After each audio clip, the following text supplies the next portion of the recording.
Let your breathing become a little slower and imagine the familiar outlines of the room around you beginning to fade into darkness. Beyond the walls, beyond the sleeping streets, the earth continues beneath the night sky, carrying deserts, mountains, salt plains, and windswept valleys through space. Tonight, our journey begins in the open landscapes, where there are few trees, few buildings, and almost nothing to interrupt the horizon. These are places shaped by dryness, salt, wind, and long periods of quiet change. From a distance, they may resemble imagined worlds beneath unfamiliar suns. Yet every surface we will cross belongs entirely to Earth. We begin in northern Chile. In the Atacama Desert, along parts of this high, narrow region, rainfall is extremely rare. Mountains rise to the east, while the cold Humboldt Current moves through the Pacific Ocean to the west, together with stable atmospheric conditions over the subtropical Pacific. These influences limit the amount of moisture that reaches the desert interior. The ground appears in shades of rust, pale brown, and charcoal. Stones lie scattered across wide plains. Salt gathers in shallow basins, and distant volcanoes remain motionless beneath an unusually clear sky.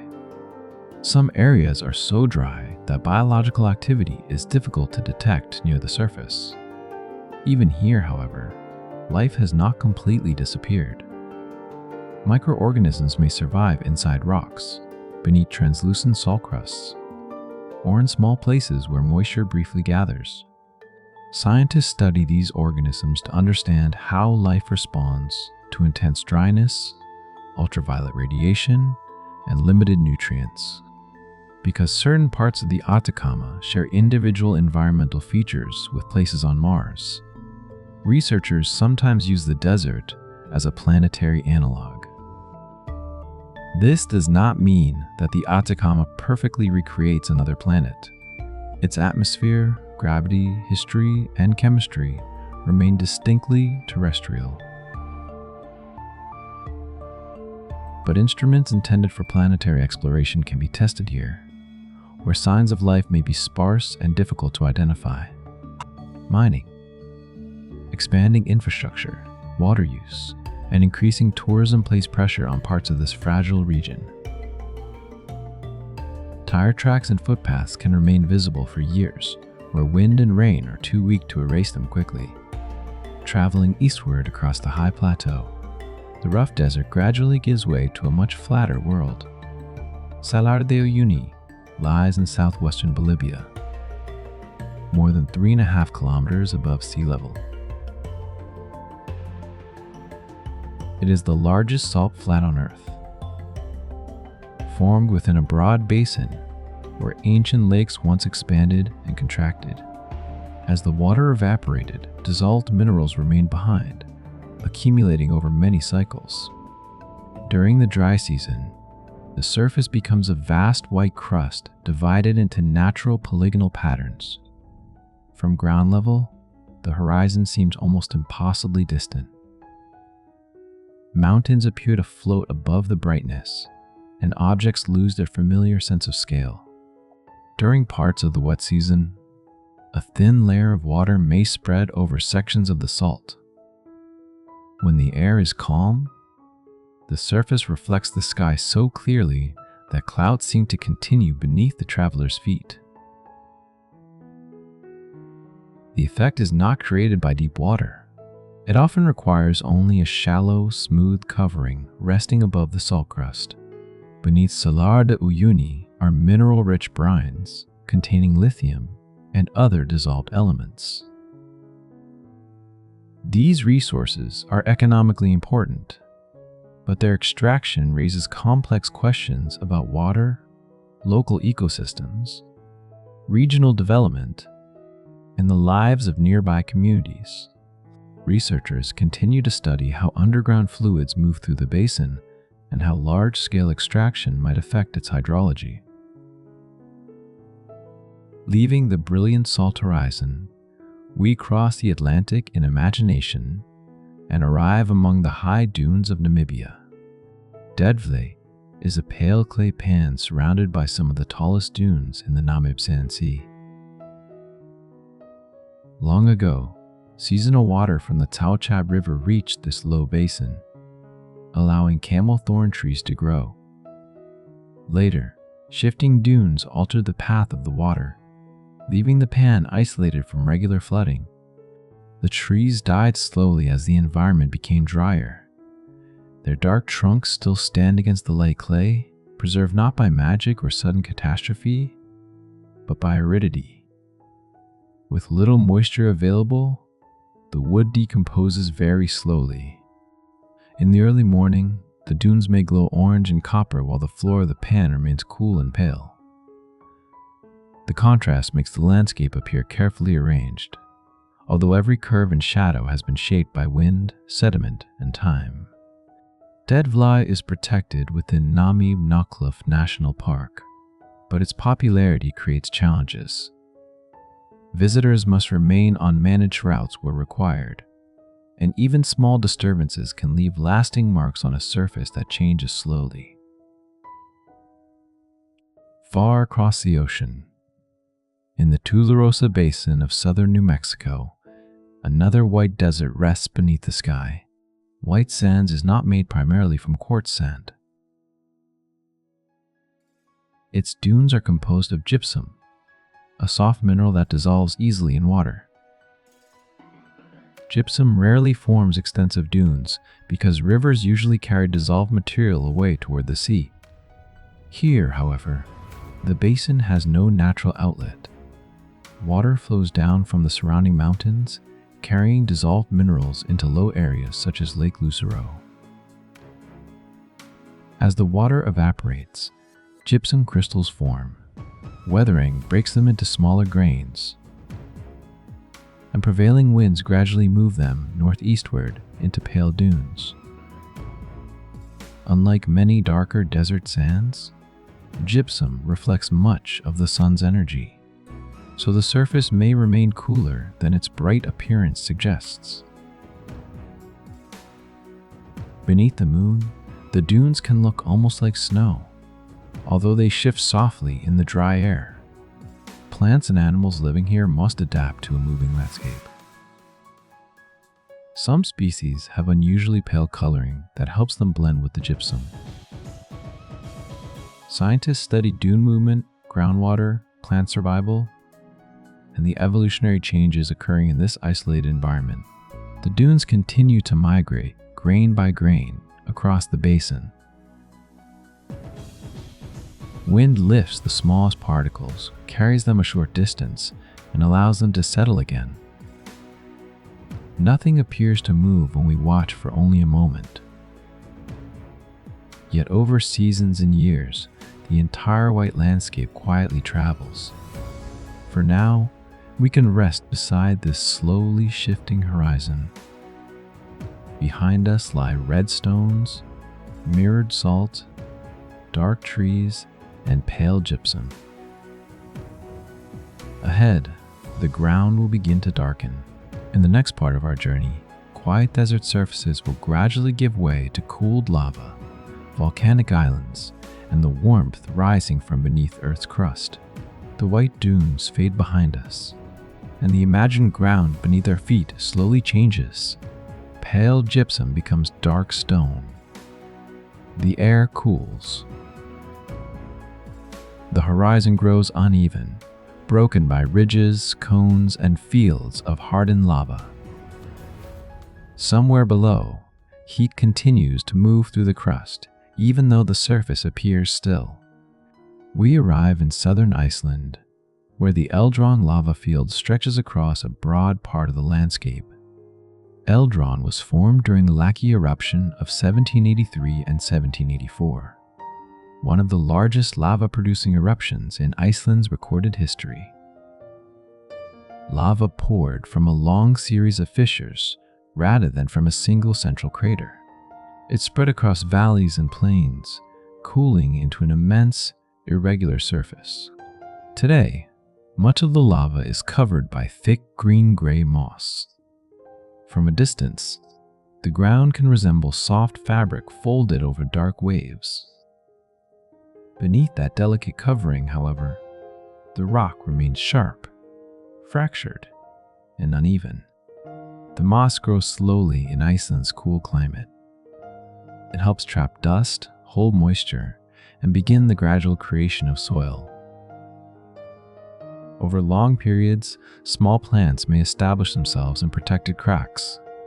The once bare lava becomes part of a slow ecological succession, in which living communities return to newly formed ground. This process is easy to damage. Footsteps and vehicle tracks can tear the moss from the rock, and recovery may take many years. For this reason, visitors are asked to remain on marked paths and roads. Scientists study lava fields like Eldron to understand how large fissure eruptions behave, how volcanic gases influence the atmosphere, and how life gradually colonizes fresh rock.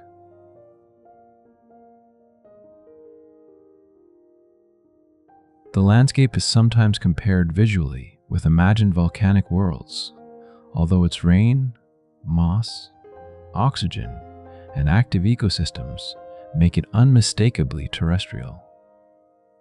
We continue northward, where the surface becomes warmer and the colors begin to change. Near Lake Mývatn lies Hevrir, a geothermal area at the base of Namafjall. The ground is stained with yellow, gray, orange, and pale blue minerals. Steam drifts from vents. Mud pools quietly bubble as gases rise through water and fine sediment. The heat comes from Iceland's active geology. The island stands above a boundary where tectonic plates move apart, and it is also influenced by a region of unusually hot mantle beneath the North Atlantic. Magma does not need to reach the surface to affect the landscape. It can heat underground water, which then circulates through fractures in the rock. As the hot water rises, pressure changes and gases escape. Hydrogen sulfide contributes to the strong smell often associated with geothermal areas. Minerals carried by the fluids may crystallize or react with the surrounding rocks, producing the unusual colors visible on the surface. The crust around vents and mud pools can be thin and unstable. Water may be near boiling, and safe paths are important even when the ground appears solid. The beauty of such places comes partly from processes that are still active beneath the surface. Researchers monitor temperatures, gas emissions, groundwater chemistry, and changes in geothermal activity. These observations can help reveal how heat and fluids move through volcanic regions. They also support safer management of areas visited by large numbers of people. The steam thins as we leave Iceland and travel south toward the Canary Islands. On Lanzarote, Timanfaya National Park preserves a broad volcanic landscape created mainly during eruptions between 1730 and 1736, with additional activity in the 19th century. Here, the ground is black, brown, and deep rust red. Rounded volcanic cones rise above plains of broken lava. Channels mark the paths once followed by molten rock. In some places, the surface is covered with rough blocks. Elsewhere, the lava forms smoother, folded shapes that preserve traces of its former movement. The climate of Lanzarote is dry, so weathering and plant growth proceed slowly. Much of the volcanic terrain still appears young, even though centuries have passed since the largest eruptions. Life returns carefully. Lichens settle on rock surfaces, extracting small amounts of minerals while contributing to their gradual breakdown. Wind carries dust into cracks. Seeds may germinate where enough moisture and shelter gather. The landscape is not lifeless, but its biological activity is often subtle. local agriculture has adapted to these volcanic conditions.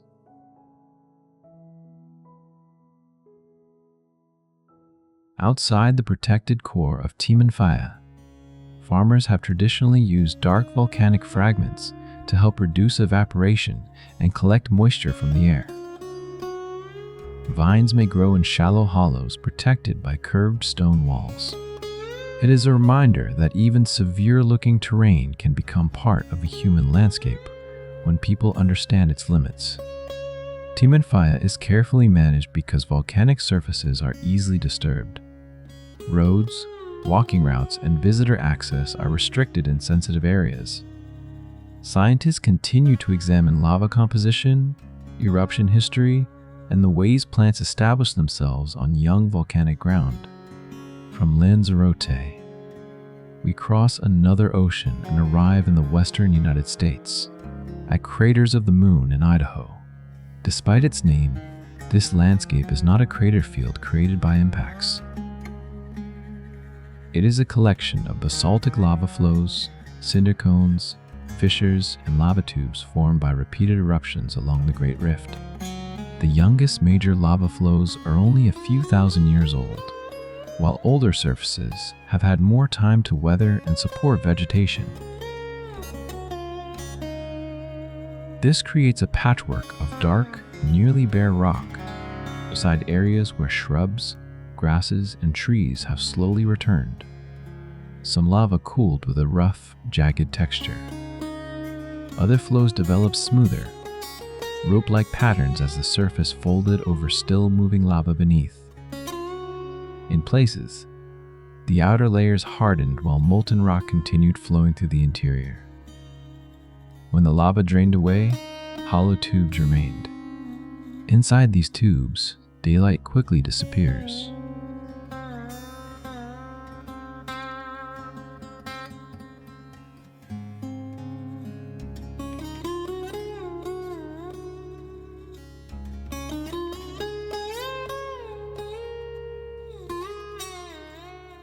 Temperatures may stay cool, and ice can persist seasonally or longer in sheltered sections. The caves provide researchers with places to study volcanic structures, mineral deposits, and organisms adapted to darkness and limited food. Craters of the Moon has also been used for astronaut training and planetary field studies because its volcanic terrain offers useful practice in observation, mapping, and sampling. It is not a copy of the Moon, but it can help people learn how to work carefully in unfamiliar landscapes. Now the black plains settle into evening. Around us are moss-covered lava, drifting steam, silent cones, and caves beneath frozen stone. Each place seems empty at first, yet every surface is changing. Rock cools. Minerals react. Water circulates. Lichen spread by almost invisible degrees. Our journey will follow that underground water next, toward pale terraces where minerals build step by step, and toward springs whose colors are created by heat, chemistry, and living communities. Imagine now that the dark volcanic ground has begun to soften beneath a veil of mist. Water appears again, but not as rain or ocean. It rises from below, carrying dissolved minerals through fractures in the rock. As it reaches the surface, it cools, spreads, evaporates, and leaves part of its hidden cargo behind. Over years and centuries, flowing water becomes a quiet builder. Our first stop is Pamukkale in western Turkey. From a distance, the hillside appears covered in snow. White terraces descend in broad steps, holding shallow pools of clear or pale blue water. The name Pamukkale is often translated as Cotton Castle, an image that suits the soft appearance of the mineral-covered slope. Yet the surface is neither cotton nor ice. It is travertine, a form of limestone deposited by calcium-rich thermal water. Rainwater and groundwater move through layers of rock beneath the region. Along the way, the water absorbs carbon dioxide and dissolves calcium carbonate from the limestone. When the warm water reaches the open air, some carbon dioxide escapes. Changes in temperature, pressure, and chemistry then cause calcium carbonate to precipitate. A thin mineral layer settles on the ground. More water flows over it, leaving another layer.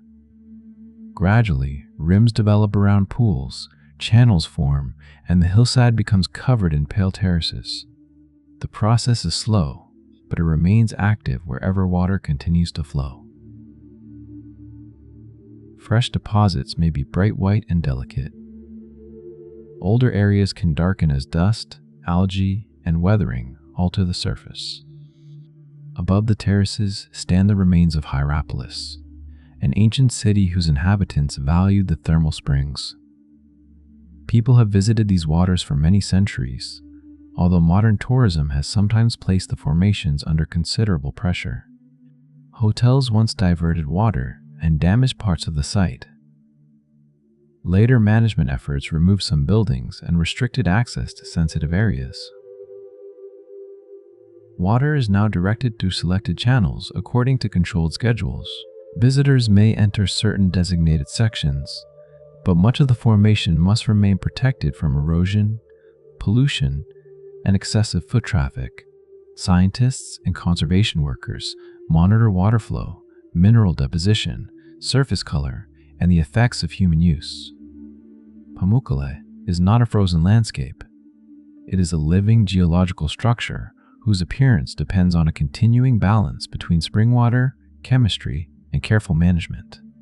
We leave the White Terraces and travel far across the world to New Zealand's North Island. Within the Taupo volcanic zone lies Wai-o-Tapu, a geothermal landscape of steaming ground, mineral pools, collapsed craters, and vividly stained earth. One of its best-known features is the Champagne Pool, a broad, hot spring edged with deposits of orange material. Its water contains dissolved minerals and gases rising through a hydrothermal system beneath the surface. Around its margins, compounds containing arsenic and antimony contribute to the intense orange color of the mineral deposits. Other pools in the area appear yellow-green, pale blue, gray, or dark brown. These colors do not have a single cause. Sulfur minerals, iron compounds, suspended particles, water depth, acidity, and the way light passes through the water can all influence what the eye sees. Microorganisms may also contribute to color in some geothermal environments, but it is important not to assume that every bright pool is colored primarily by life. Each spring has its own combination of temperature, chemistry, minerals, and biological activity. Many of the pools are extremely hot, acidic, or chemically hazardous. Their still surfaces can look calm, but they are not places for bathing. Boardwalks and marked paths protect visitors from thin ground and protect the geothermal features from disturbance. Researchers sample water and gases, measure temperatures, and examine mineral deposits and microbial communities. Organisms living in hot or acidic conditions are of particular interest because their proteins, cell membranes, and metabolic systems must function under stresses that most familiar life cannot tolerate. Such organisms are sometimes called extremophiles. They do not prove that life exists elsewhere, but studying them expands our understanding of the environmental limits within which life on Earth can survive. As the steam drifts away, our journey continues toward a far hotter and drier basin in northeastern Ethiopia. In the Danakil Depression, the Dalo hydrothermal area lies below sea level within a region where Earth's crust is slowly being pulled apart. Salt deposits, volcanic heat, groundwater, and rising gases interact to create an unusually complex surface. Here, The ground may appear yellow, green, orange, white, and reddish-brown. Small pools and mineral mounds form among salt crusts. Hot acidic fluids rise, evaporate rapidly, and deposit sulfur, iron-bearing compounds, and many kinds of salts. The shapes can be intricate, tiny terraces, fragile chimneys, circular basins, and crusts no thicker than a shell, but they are temporary. A vent may change its path. A pool may dry.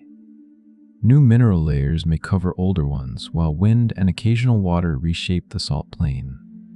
Dalal is sometimes described using extreme superlatives, but regional temperatures vary according to location, season, and the period being measured. What can be said with confidence is that the broader Danakil region is exceptionally hot, arid, and geologically active.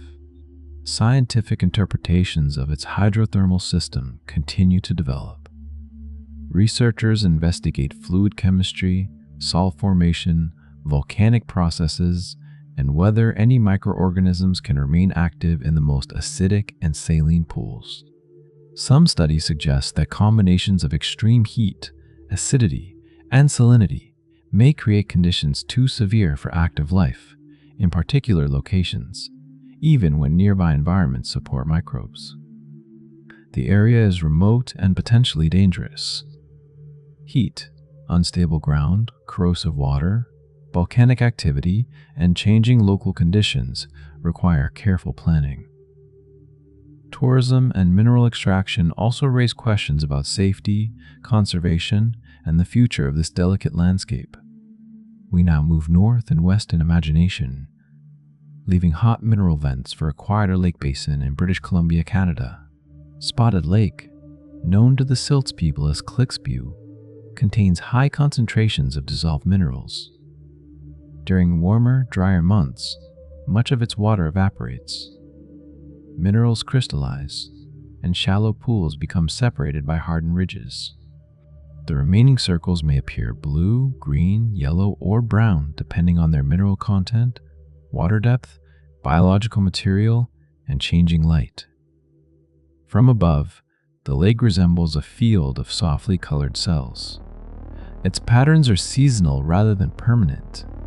Rain, evaporation, temperature, and water chemistry continually rearrange the surface. The lake is culturally significant to the Silts people and is not simply a geological curiosity. Public access is restricted, and respectful viewing from outside protected areas helps preserve both the place and its meaning. As evening settles, the colored pools grow dimmer. White terraces, orange mineral rims, fragile salt chimneys, and circular lake basins disappear slowly into shadow. Water has carried stone in dissolved form, then released it into the light. In our next passage, we will follow minerals deeper underground, entering caves where crystals grow in darkness, and chambers develop far from wind, sunlight, and the open sky.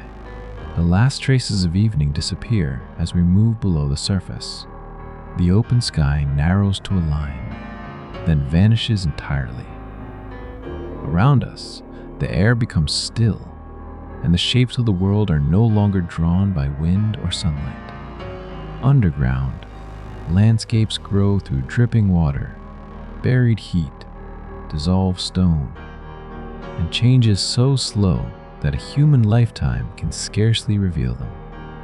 Our first descent takes us beneath the Chihuahuan Desert in northern Mexico to the Naka mine in Chihuahua. Deep within the mine lies a chamber known as the Cave of the Crystals. Enormous transparent and milky white beams of gypsum cross the space in many directions. Some are longer than a bus, rising from the floor or projecting from the walls like frozen pillars. These crystals did not appear suddenly. They grew underwater over hundreds of thousands of years, perhaps longer. While the chamber remained filled with warm, mineral-rich water, magma beneath the region heated groundwater. The surrounding rock contained anhydrite, a mineral related to gypsum but lacking water within its crystal structure. As conditions slowly changed, anhydrite dissolved and gypsum began to form. The water inside the chamber remained close to the temperature at which gypsum crystals could grow steadily without large numbers of new crystals forming at once. Because the environment was unusually stable, a limited number of crystals continued expanding to extraordinary sizes. When mining operations lowered the groundwater, the chamber was drained and the crystals were exposed to air. Entering the cave then became extremely difficult.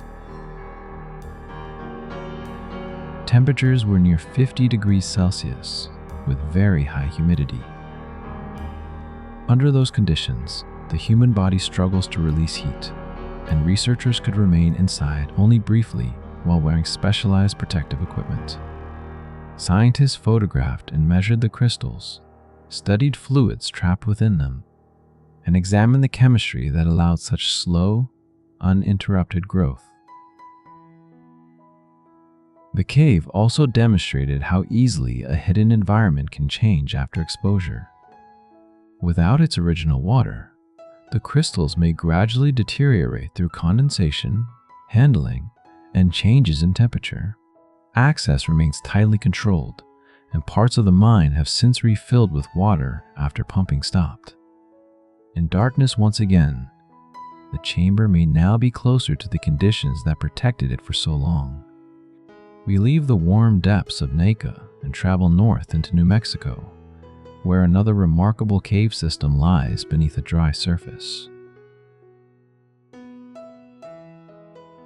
Lechuguilla Cave is part of Carlsbad Caverns National Park. Above ground, the landscape is covered by desert grasses, shrubs, and exposed limestone. Below, passages extend for more than 200 kilometers. Though exploration and mapping continue, many limestone caves are formed mainly by weak carbonic acid in rainwater. Lechuguilla developed through a less common process involving sulfuric acid. Hydrogen sulfide rose from deeper geological sources and mixed with oxygen-rich groundwater. Chemical reactions produced sulfuric acid, which dissolved the limestone from below. Over long periods, chambers expanded and passages opened through the rock.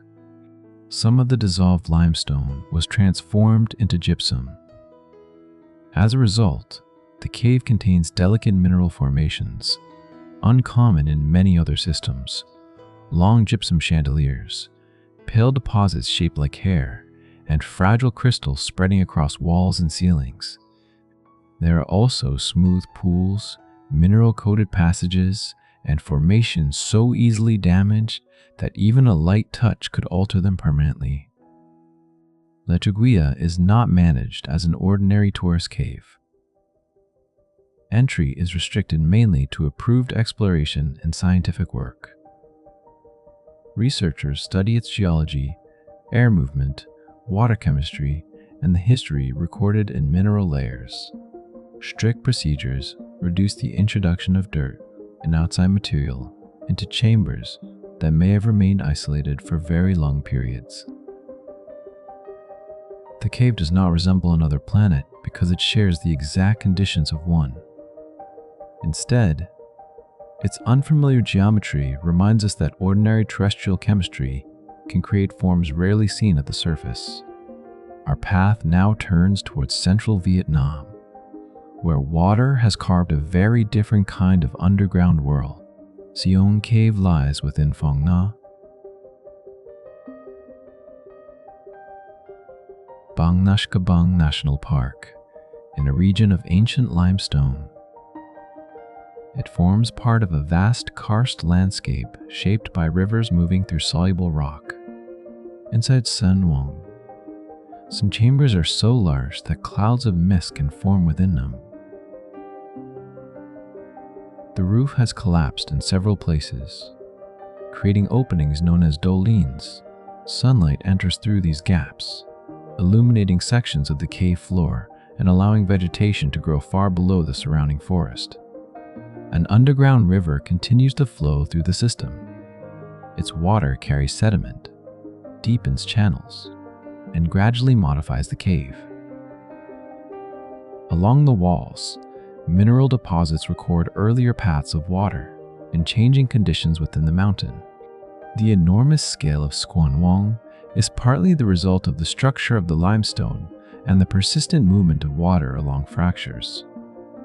Where the roof became too thin to support itself, sections fell inward, connecting the hidden passages with the world above.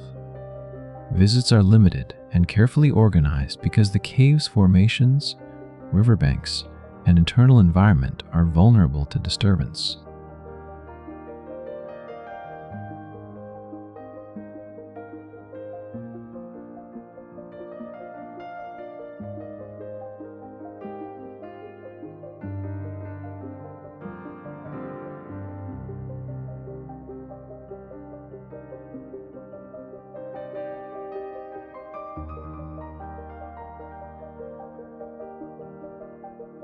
Proposals for major development have raised concerns among conservation groups and scientists, who emphasize that greater access could permanently change a place shaped over immense spans of time. Leaving the warm forest, we cross the Pacific to the cold waters of Patagonia. Along the shores of General Carrera Lake in Chile, waves have carved cavities into bands of marble. The formations are known as the Marble Caves, with prominent sections often called the Marble Cathedral and Marble Chapel. The rock began as limestone and was transformed by heat and pressure deep within earth into marble. Much later, glacial erosion helped shape the lake basin. Water then continued the work, wearing away weaker sections of stone and enlarging openings along fractures. Inside the caves, reflected light gives the walls shifting shades of blue, gray, white, and turquoise. The colors change with water level, weather, and the angle of the sun. Dark lines within the marble curve across the walls, revealing layers and folds formed long before the caves opened. The formations remain exposed to waves, seasonal water changes, and gradual erosion.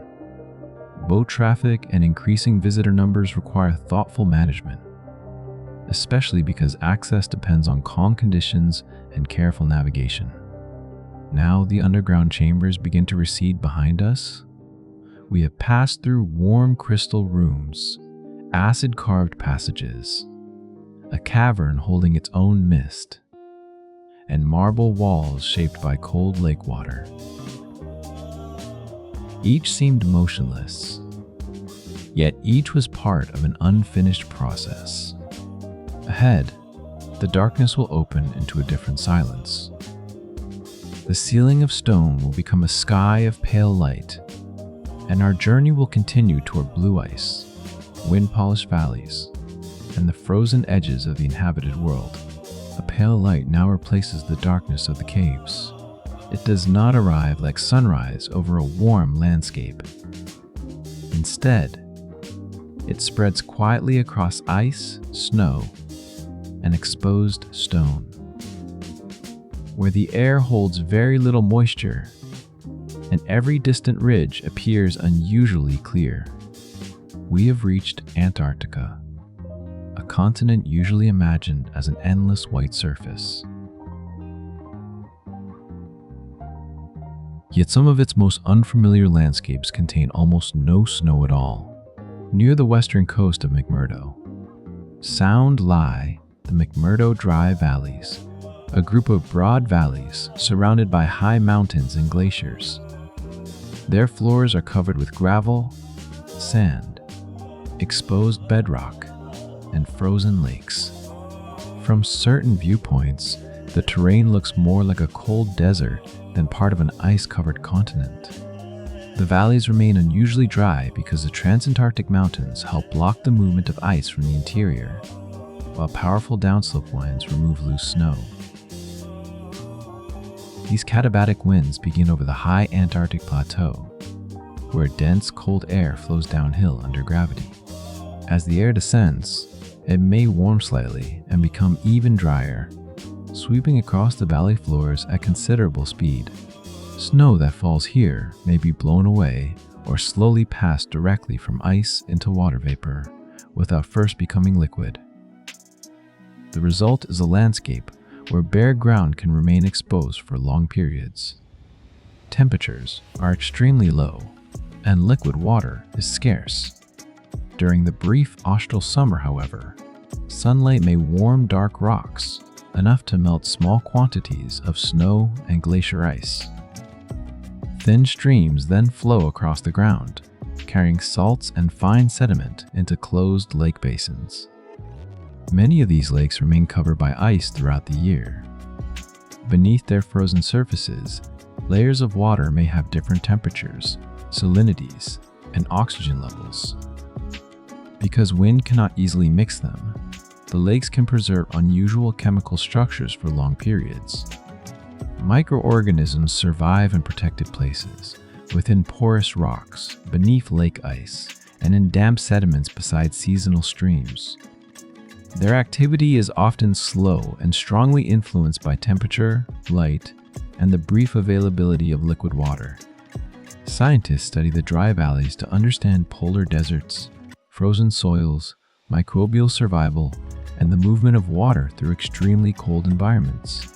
Certain individual features make the region useful as a planetary analog, especially when researchers test instruments or examine how signs of life might be preserved in dry, frozen ground.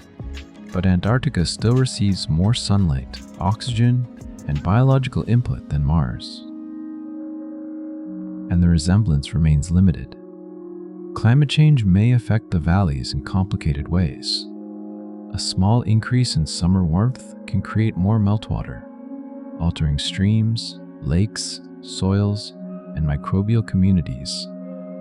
Yet local winds, cloud cover, and ice conditions vary, so changes are not always simple or uniform. We travel inland now, toward places where the snow disappears for another reason. Across parts of the Antarctic interior, strong winds remove fresh snowfall and expose old glacier ice at the surface. These regions are known as blue ice areas. The ice appears blue because light enters it and travels through compressed layers. Red wavelengths are absorbed more readily, while some blue light returns to the eye. The color becomes especially clear where air bubbles have been reduced by centuries of pressure and where the surface is free from a covering of white snow. Blue ice fields can form broad, smooth expanses interrupted by ridges, cracks, and wind-carved shapes. Some surfaces are polished and hard. Others carry shallow grooves that record the persistent direction of the wind. These areas are important to meteorite research. Rocks arriving from space fall across Antarctica, just as they fall elsewhere. But dark meteorites are easier to see against blue ice. The movement of glaciers can also concentrate them. Ice flows slowly toward mountain barriers, while surface ice is removed by wind and sublimation. Material once buried within the glacier may eventually emerge and remain on the surface. Research teams search selected blue ice regions carefully, recording the position of each meteorite before collecting it for laboratory study. These fragments may preserve information about asteroids, the early solar system, and, in rare cases, material originally ejected from the Moon or Mars by ancient impacts. The ice itself also contains a record of the atmosphere. In suitable locations, scientists drill cores and study layers formed from accumulated snow. Tiny bubbles trapped inside preserve samples of ancient air, allowing researchers to examine past concentrations of greenhouse gases. Blue ice sites can expose very old ice near the surface, although interpreting its age and original sequence may be more difficult than studying a continuously layered vertical core. Leaving the open ice, we move toward the Schermacher Oasis in East Antarctica. The word oasis may suggest warmth and vegetation, but here it describes an ice-free region of rocky hills, small valleys, meltwater channels, and numerous lakes surrounded by glaciers. One of the area's best-known bodies of water is Lake Untersee, a permanently ice-covered lake lying farther inland among the Gruber Mountains. Its surface remains sealed beneath several meters of ice, sheltering cold, exceptionally clear water from direct contact with the atmosphere. The lake receives meltwater, but has no ordinary river flowing out. Its unusual shape and surrounding topography influence circulation beneath the ice. In parts of the lake, the water is rich in dissolved oxygen, while a deeper basin is strongly alkaline and lacks oxygen. On the floor of the shallower region, microbial communities build layered structures resembling small cones. These formations develop as microorganisms grow, trap particles, and interact with minerals. They are modern examples of processes related to those that formed some ancient stromatolites. Although each environment has its own biology and chemistry, researchers visit the lake under carefully controlled conditions. They drill through the ice, lower instruments into the water, take samples, and map the lake floor while trying to prevent contamination. Such work helps scientists investigate microbial ecosystems beneath permanent ice and understand how isolated lakes respond to environmental change. Our final stop lies at the edge of an Antarctic glacier, where salt water emerges slowly from beneath the ice.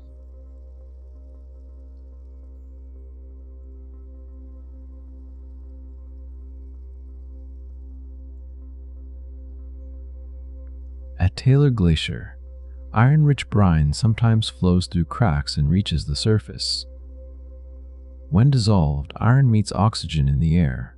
It oxidizes, staining the ice with deep orange-red minerals.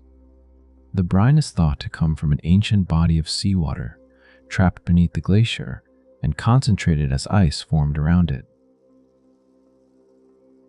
Its high salt content lowers its freezing point, allowing some liquid to persist at temperatures well below the usual freezing point of fresh water.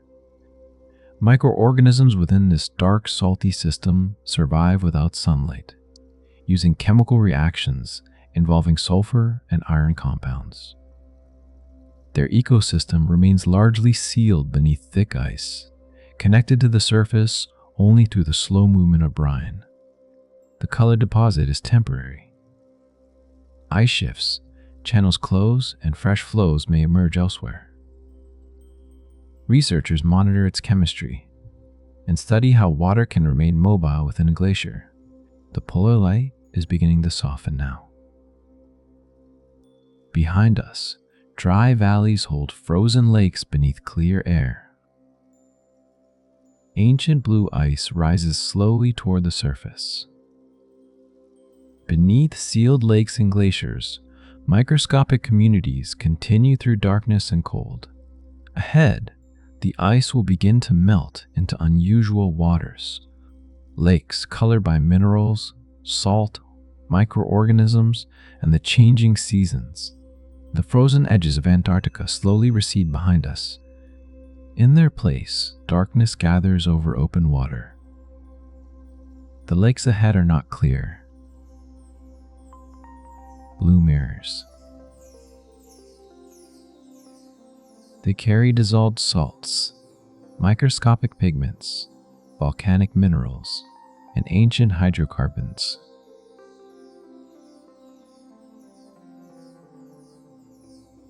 Their colors may look almost painted onto the land, yet each shade is produced by ordinary matter responding to sunlight,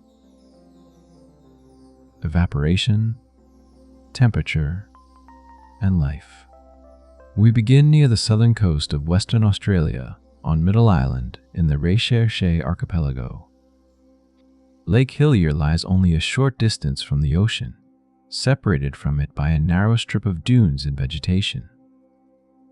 From above, the lake may appear pink against the deep blue sea and the dark green island. A pale rim of salt sometimes outlines the water, strengthening the contrast. The color is not created by dye, unusual reflection, or a layer floating on the surface. It is connected to the lake's highly saline water and the organisms adapted to live within it. Genetic studies have identified a diverse community of salt-tolerant bacteria, archaea, algae, and other microorganisms. Several produce red, orange, or pink pigments.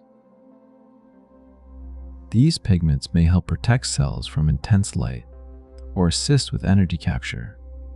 Rather than coming from a single species, Lake Hillier's color probably results from the combined activity of several pigment-producing organisms, together with the chemistry of the brine. Its appearance can vary as rainfall, evaporation, salinity, and biological communities change. A period of heavy rain may dilute the lake, while dry conditions can gradually concentrate the salts again. Researchers compare water samples, analyze DNA, and measure pigments to understand how the community responds to these shifting conditions. Middle Island is remote, and access is limited. This protects the lake from frequent disturbance, although broader changes in rainfall and temperature may still influence its chemistry. We leave the pink water beneath the coastal sky and travel west across the Indian Ocean to northern Tanzania. Lake Natron rests within the East African Rift, close to the border with Kenya. It occupies a closed basin, meaning that water enters through rainfall, rivers, and springs, but does not flow onward to the sea. Most of it leaves through evaporation.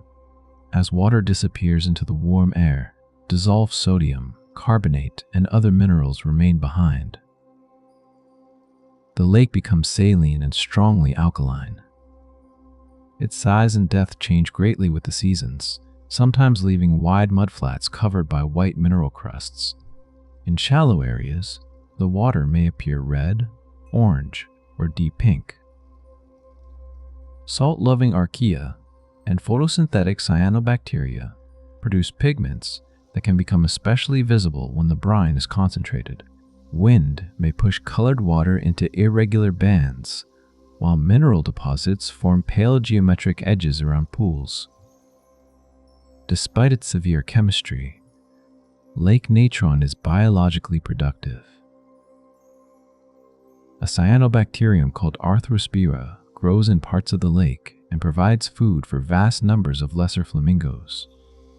When water levels are suitable, the birds build raised mud nests on isolated flats. The lake's difficult surface discourages many predators, creating one of the most important breeding environments for the species.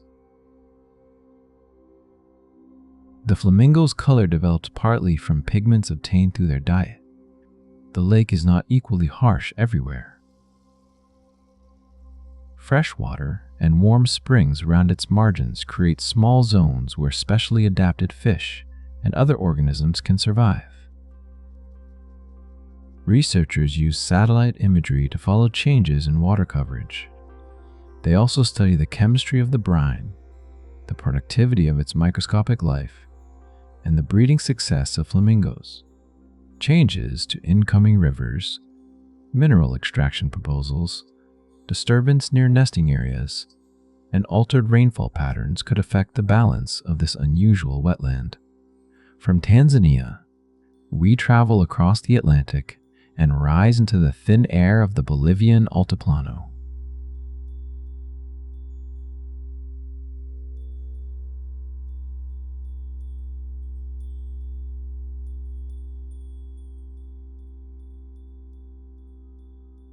Laguna Colorada lies more than 4 kilometers above sea level within the Eduardo Avaroa Andean Fauna National Reserve. It is a shallow saline lagoon surrounded by open plateau, distant volcanic peaks, and pale grasslands. Its water often spreads across the basin in shades of rust, copper, and muted crimson. White deposits of borate minerals form low islands and irregular bands across the surface. Wind lifts fine sediment from exposed shores, and the entire scene may shift in color as clouds pass above it. The red appearance comes from a combination of mineral-rich sediment and pigmented microscopic organisms living in the saline water. Temperature, salinity, sunlight, and water depth influence how strongly the colors appear. The lagoon may therefore look different from one season to another, or even from one hour to the next. Hi. Andean wetlands such as this are important resting and feeding areas for birds moving through a landscape where suitable water is scattered widely. Jameses and Andean flamingos gather in the shallow lagoon, filtering tiny organisms and particles from the water. Scientists count the birds, examine water quality, map wetland vegetation, and monitor the surrounding network of lagoons. Laguna Colorada is part of a much larger protected wetland system because no single lake can support these traveling populations in isolation. Tourism brings people across the remote plateau, while mining and water demand create wider concerns for the region. Vehicle routes, waste, noise, and changes in groundwater can affect environments that recover slowly in the cold, dry climate. We now descend from the high Andes and move toward the tropical island of Trinidad. Near the town of La Brea lies Pitch Lake, a broad natural deposit of dark asphalt. Its surface looks solid in places, divided into dull black plates with seams of softer material between them. Shallow rainwater pools collect in depressions, reflecting the sky from within the dark ground. Deep petroleum has risen through fractures beneath the region. As it approached the surface, lighter components escaped or were transformed, leaving thick natural bitumen mixed with minerals, gases, and water. The lake is now motionless. Its surface slowly circulates and repairs itself as softer material rises through cracks. Objects left on it may gradually sink, shift, or later return toward the surface as the asphalt moves. Within tiny droplets of water enclosed in the bitumen, researchers have found communities of bacteria and archaea capable of using hydrocarbons and other chemical compounds. The asphalt itself contains little available water, so these microscopic droplets form small inhabited pockets inside an otherwise difficult environment. Pitch Lake has sometimes been studied as an analog for hydrocarbon-rich settings beyond Earth, including those imagined beneath the cold skies of Saturn's moon. The comparison is limited. Trinidad is warm, oxygen-rich, and filled with liquid water, while Titan's surface is profoundly cold and chemically different. The value of the comparison lies mainly in learning how instruments detect organic chemistry and how terrestrial organisms cope with hydrocarbons. The lake has also been mined for asphalt for many generations, making it both a natural system and a working resource. Continued extraction, tourism, and scientific study all require careful management. Night settles over the black surface. Behind us, pink brine rests beside an ocean. Flamingos cross alkaline shallows. Red water moves among white mineral islands, and life persists inside droplets hidden in asphalt. Ahead, our journey will lead the lakes and follow erosion into mountains of stripes, stone forests, and plateaus shaped into forms that seem almost architectural beneath the quiet sky. The dark surface of Pitch Lake slowly gives way to dry ground once more. As the night journey continues, the land begins to rise into bands, towers, and isolated ridges.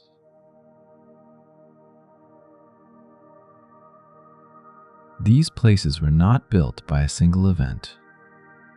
Their strange forms emerged as layers accumulated, hardened, tilted, cracked, and were gradually uncovered by weather. We begin in northwestern China, among the Jiangye Dangxia landforms of Gansu province. At first light, the hills appear striped with muted red, ochre, cream, gray, and greenish tones. Some slopes are smooth and folded. Others rise into narrow ridges with sharp crests, as though enormous ribbons of stone had been pressed together and left beneath the open sky.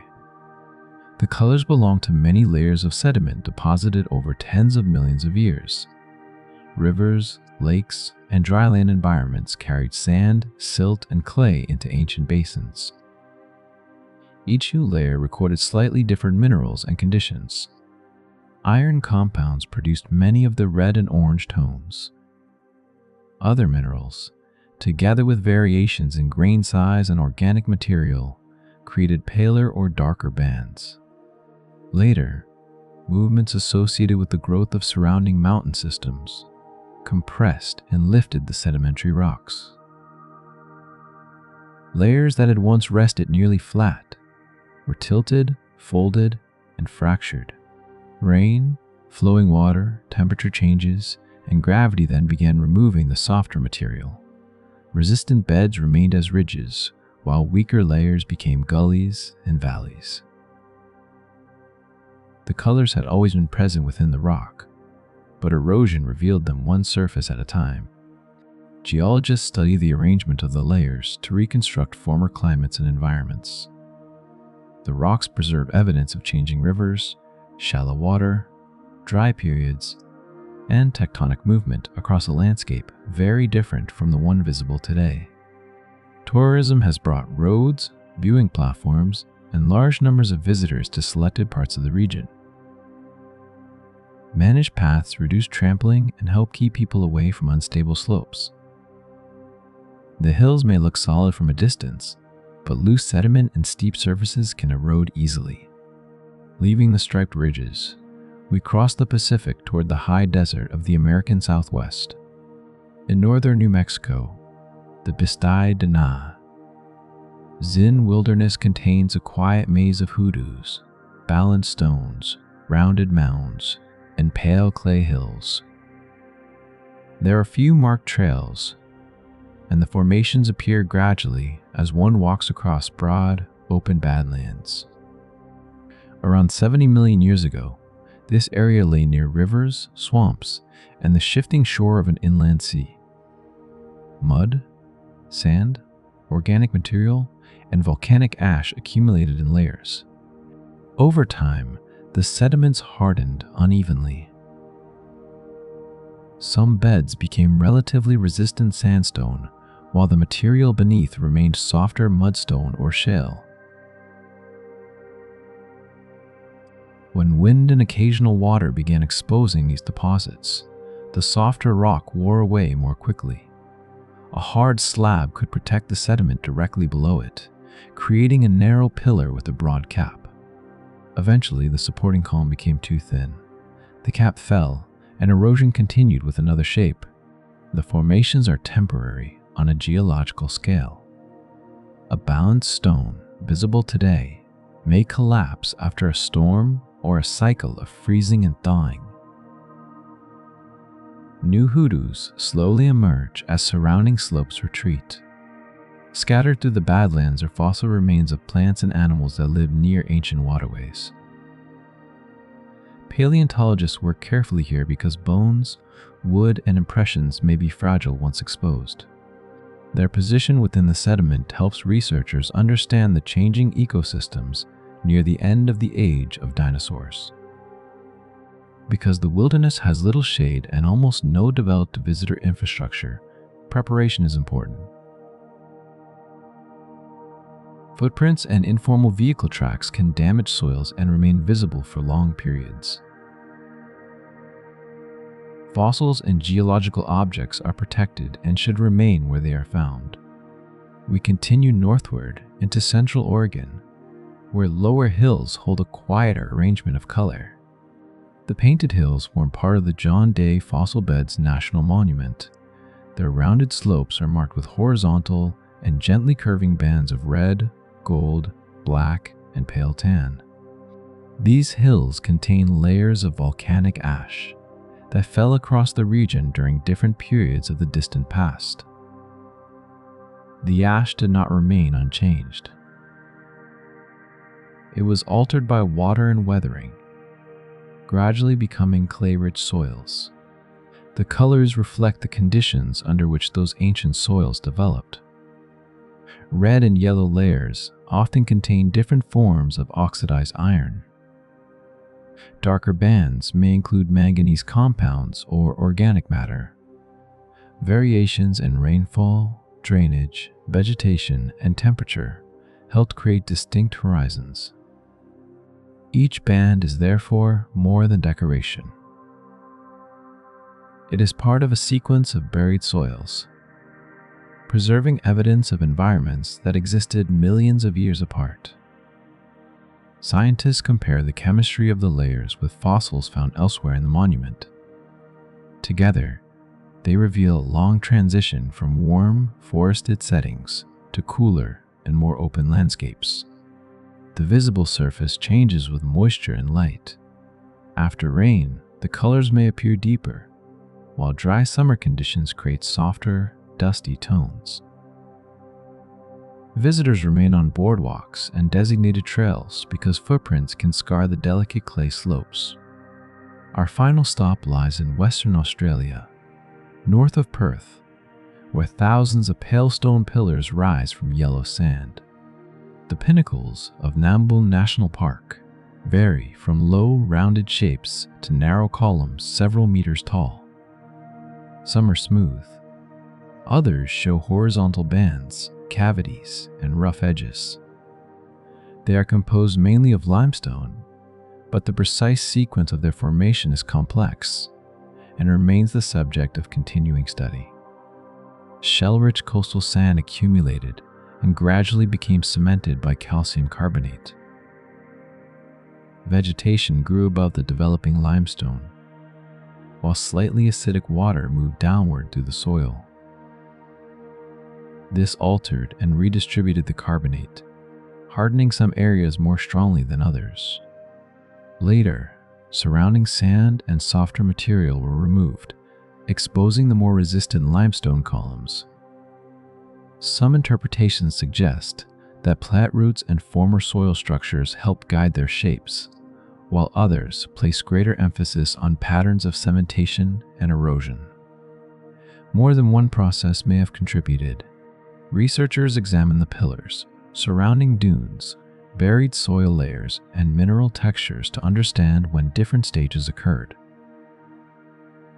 The landscape is still changing as wind shifts sand around the bases and weather gradually rounds the exposed stone. Now the stone towers grow faint beneath the evening sky. Behind us, colored beds have folded into mountains. Soft badlands have sheltered bounds caps. Ancient ash has become bands of clay, and buried limestone has emerged from moving sand. Ahead, the land will sink again. Our path will lead toward volcanic craters holding unusual water, islands built from ash, and high lakes resting quietly above hidden heat. The stone pillars of the desert fade into the distance, and the ground beneath our imagined journey begins to rise toward the clouds. Ahead, steep circular walls surround still bodies of water. These lakes occupy places once opened by volcanic collapse or explosive eruption. Their surfaces may appear peaceful, yet their colors and chemistry continue to respond to heat, gases, rainfall, and the rocks hidden below. We begin on the island of Flores in Indonesia, at Mount Kelimutu. Near its summit, 3 crater lakes rest close together, separated by narrow walls of volcanic rock. Seen from above, they resemble 3 bowls placed carefully among dark ridges. Yet the waters do not always share the same color. At different times, individual lakes have appeared turquoise, green, reddish-brown, pale gray, or nearly black. The changes do not follow a simple seasonal pattern, and neighboring lakes may behave differently even though they lie only a short distance apart. Their colors are influenced by the oxidation state of dissolved metals, particularly iron, together with acidity, suspended mineral particles, and volcanic gases entering through the crater floor. When the balance of oxygen and reducing chemicals changes, iron may shift between chemical forms, altering the way the water absorbs and reflects light. Researchers combine direct sampling with satellite observations to follow changes in surface color and temperature.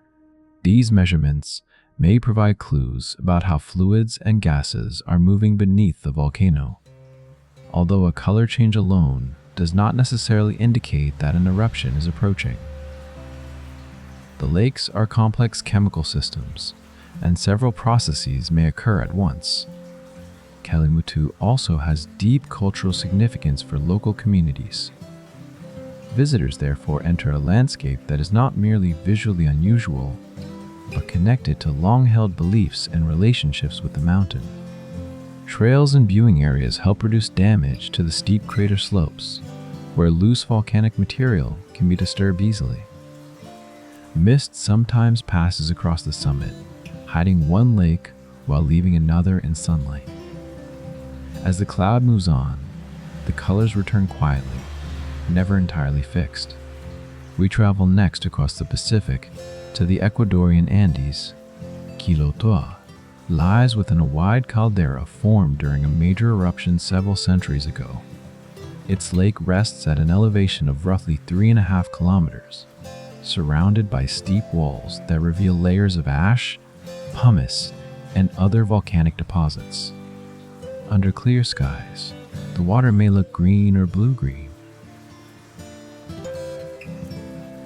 Part of this appearance comes from dissolved material and fine particles within the lake, combined with the way sunlight enters and returns from the water. Clouds, wind, and viewing angle can change the color from one moment to the next. The lake is deep enough for its lower waters to remain partly separated from the atmosphere. Volcanic gases, including carbon dioxide, can enter from below. Scientists have studied its water chemistry and circulation to understand whether gases accumulate at depth and how they might be released gradually or mixed upward. This does not make the lake constantly unstable.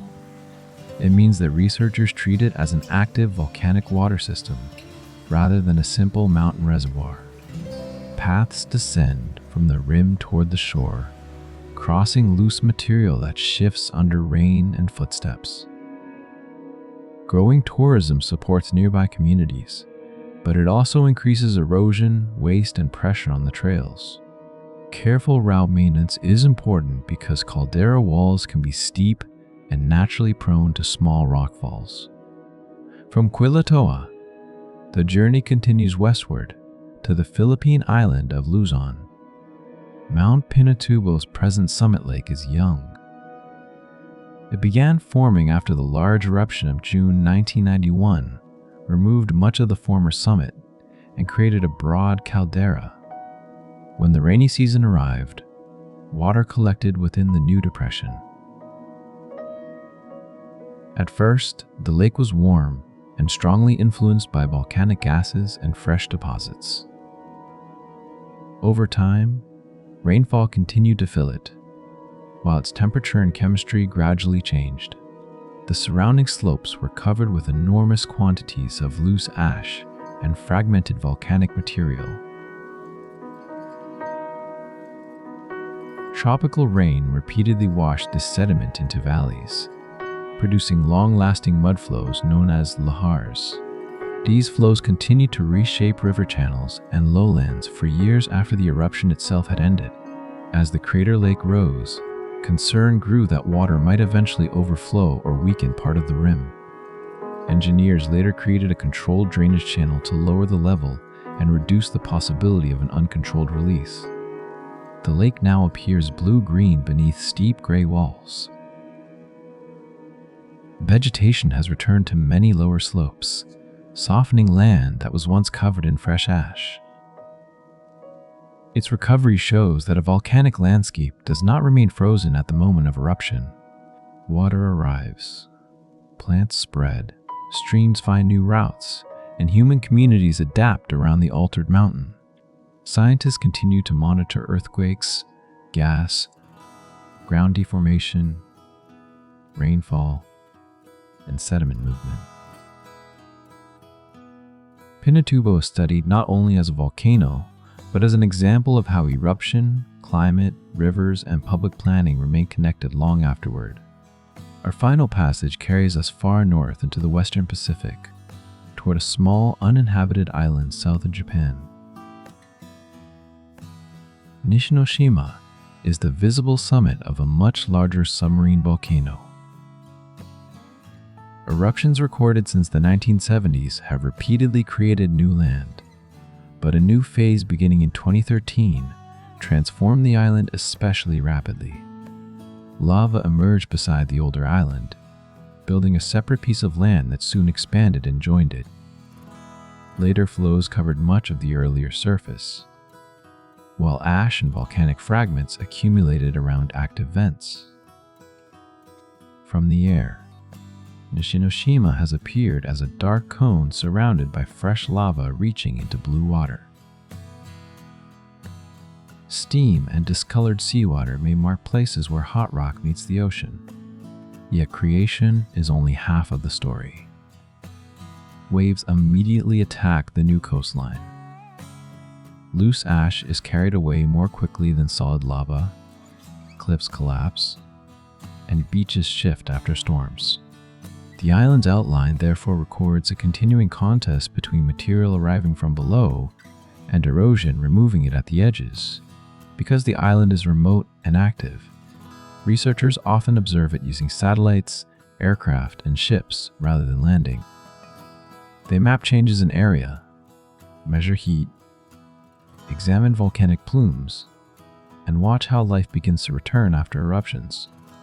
Seabirds, insects, plants, and drifting seeds may eventually reach the new ground, beginning another slow biological succession.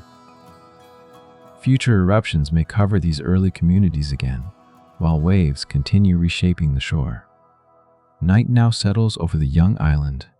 Behind us, crater lakes have changed color, gathered rain, absorbed volcanic gases, and formed where mountain summits once stood.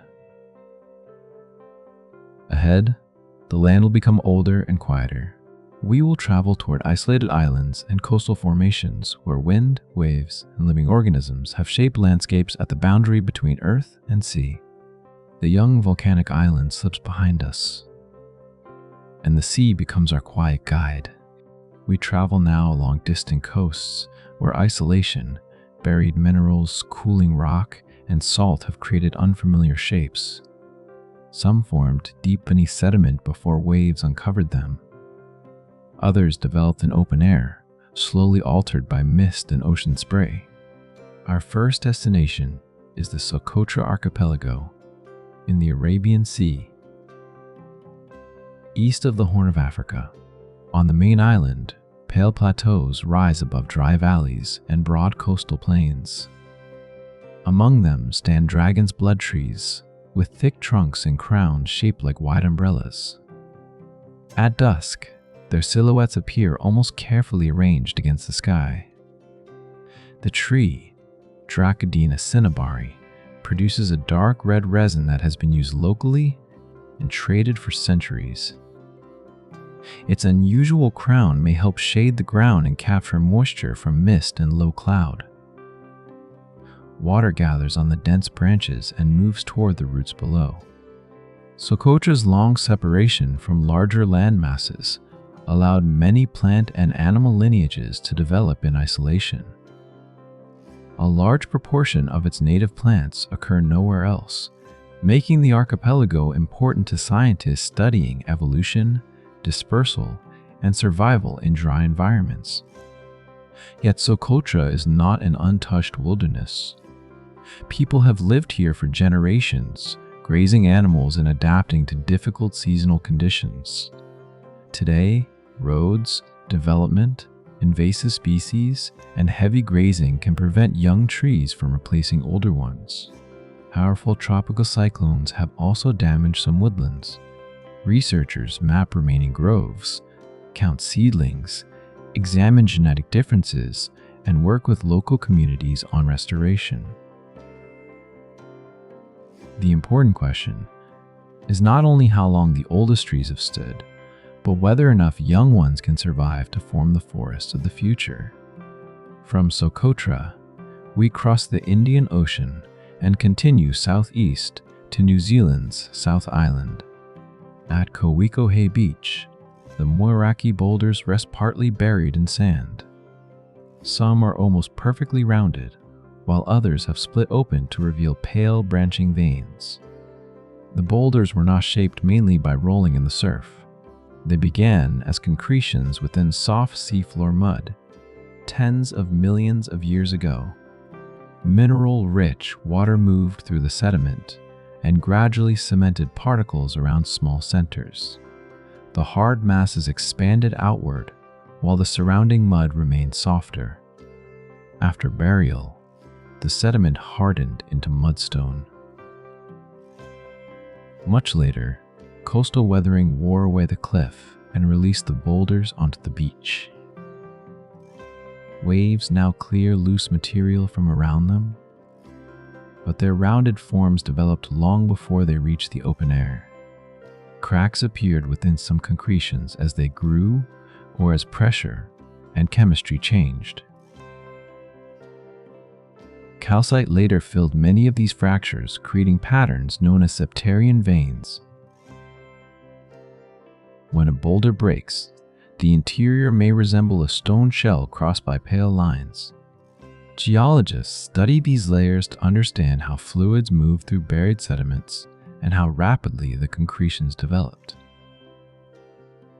The cliff continues to reveal new examples, while waves, salt, and repeated drying gradually wear down those already exposed. The boulders are protected. Removing fragments would erase part of a record created over an immense span of time. We follow the ocean northward in imagination and arrive on the coast of County Antrim in Northern Ireland. Here, the Giant's Causeway descends toward the Atlantic as thousands of closely packed basalt columns. Many have 6 sides, although columns with other numbers of sides are also present. Their flat upper surfaces form a natural pavement stepping into dark water. The columns developed during volcanic activity roughly 60 million years ago. Thick basaltic lava spread across the region and began to cool. As the rock lost heat, it contracted. Fractures opened near the cooling surfaces and extended inward through the solidifying lava. Where contraction was fairly even, the cracks met in polygonal patterns. Hexagons are common because they divide a surface efficiently, but natural cooling is never perfectly uniform. Differences in temperature, thickness, and cooling rate created variations in the columns. Their width gives geologists information about how quickly heat escaped. Narrow columns generally formed under faster cooling conditions, while wider ones may reflect slower heat loss. Researchers compared these structures with younger lava flows and laboratory experiments to understand how fracture networks develop. The Atlantic continues to reshape the causeway. Storm waves move loose blocks, salt enters cracks, and repeated wetting and drying weaken exposed surfaces. Managed routes help reduce damage from the many people who come to walk across the stone. Our final stop lies on the Tasman Peninsula in southeastern Tasmania. At Eaglehawk Neck, a flat shelf of siltstone has been divided into a grid of rectangular blocks. It is known as the tessellated pavement because the shore resembles tiles placed by hand. The pattern began with natural joints in the rock. These fractures formed in roughly perpendicular directions as stresses acted upon the stone. Once the shelf was exposed, the joints guided the movement of seawater and salt. As ocean spray evaporated, salt crystals grew within pores and cracks. In some areas, the centers of the blocks weathered more quickly, forming shallow depressions called pans. Elsewhere, erosion deepened the joints, leaving rounded raised blocks sometimes described as loaves. Both patterns can occur close together. Small differences in elevation, drainage, and exposure determine where salt weathering becomes strongest. Scientists study such shore platforms to understand how fractures, waves, and mineral growth interact.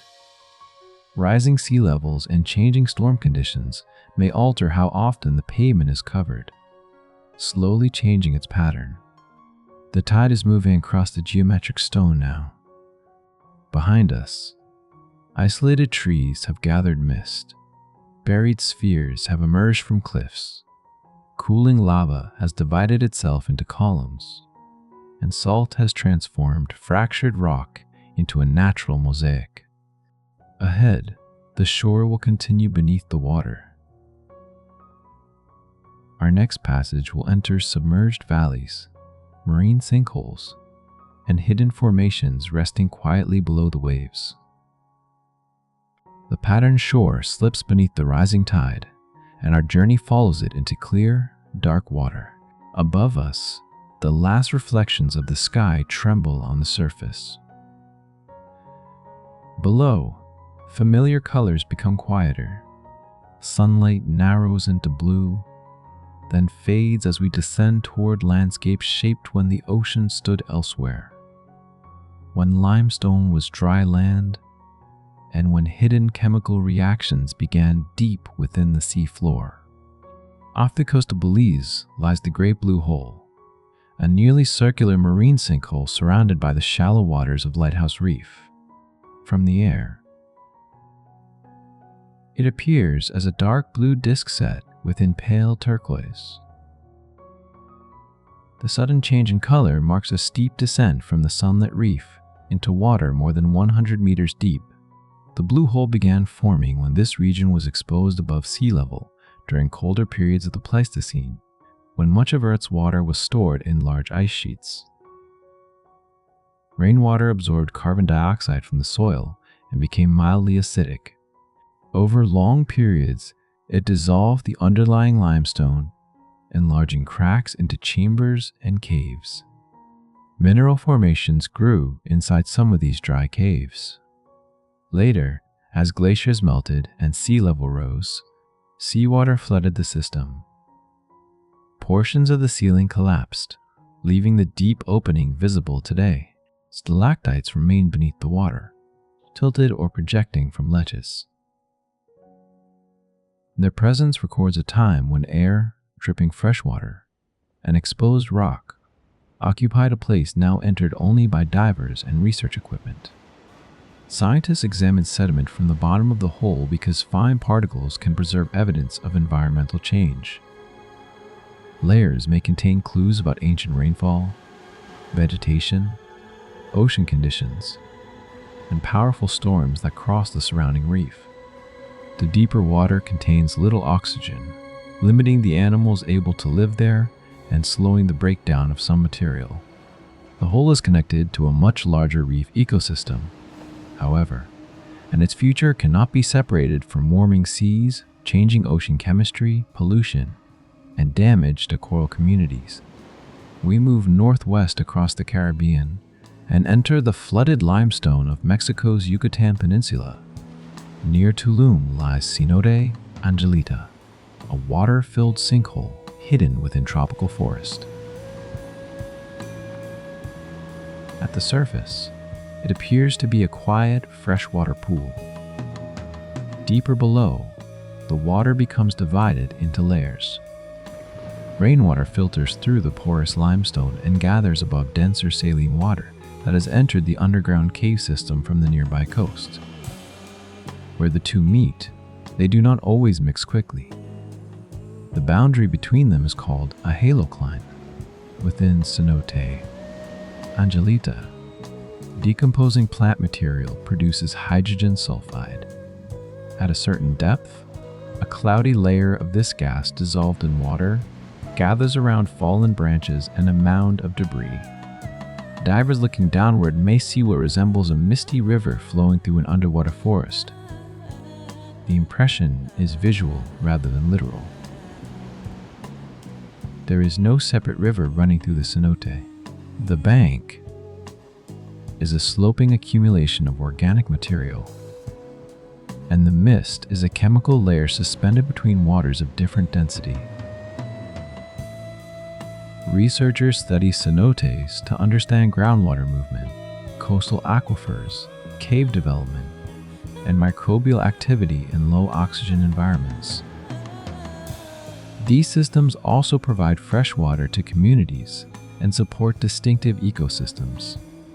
They are vulnerable to sewage, agricultural runoff, construction, and the rapid expansion of tourism. Because water moves through connected fractures, pollution entering in one place may travel far beyond the point where it first disappeared underground. Leaving the limestone caves, we travel into the central Atlantic and descend along the submerged mountain known as the Atlantis Massif. Here lies the Lost City hydrothermal field, a group of pale carbonate towers rising from the dark seafloor. Some are only small chimneys, while others stand tens of meters high. Unlike many hydrothermal vents heated directly by nearby magma, Lost City is powered mainly by a chemical reaction called serpentinization. Seawater enters fractures in rocks from Earth's mantle. As the water reacts with minerals in these rocks, new minerals form.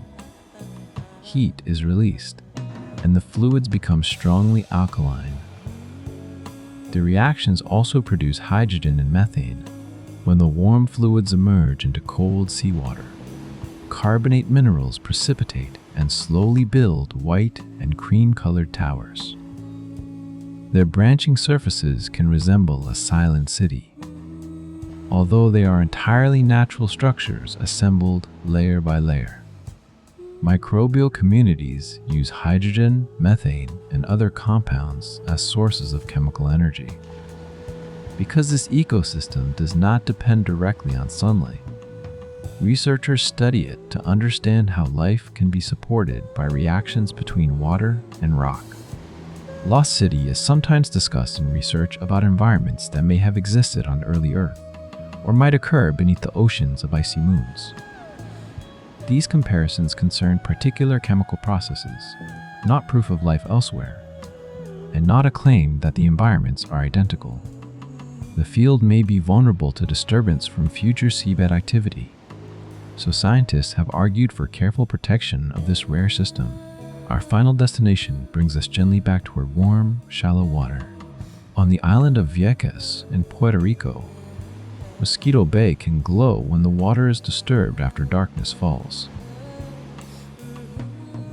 Tiny plankton called dinoflagellates produce brief flashes of blue-green light through a chemical reaction within their cells. A paddle moving through the bay may leave a faint trail. Small fish can appear as moving lines beneath the surface, and droplets falling from an oar may sparkle for only a moment before becoming dark again. The light is thought to help the organisms respond to disturbance, possibly discouraging small grazers or attracting larger animals that may consume those grazers. The exact ecological effects can vary among species and environments. The sheltered shape of the bay, surrounding mangroves, warm water, and restricted exchange with the open sea, help support dense populations of the glowing plankton. Yet the display is sensitive to storms, water quality, artificial light, boat traffic, and changes in circulation. And here, beside this softly illuminated water, our long journey comes to rest. We have traveled across salt horizons and black lava, through mineral terraces, crystal chambers, dry polar valleys, colored lakes, eroded mountains, isolated islands, and landscapes beneath the sea.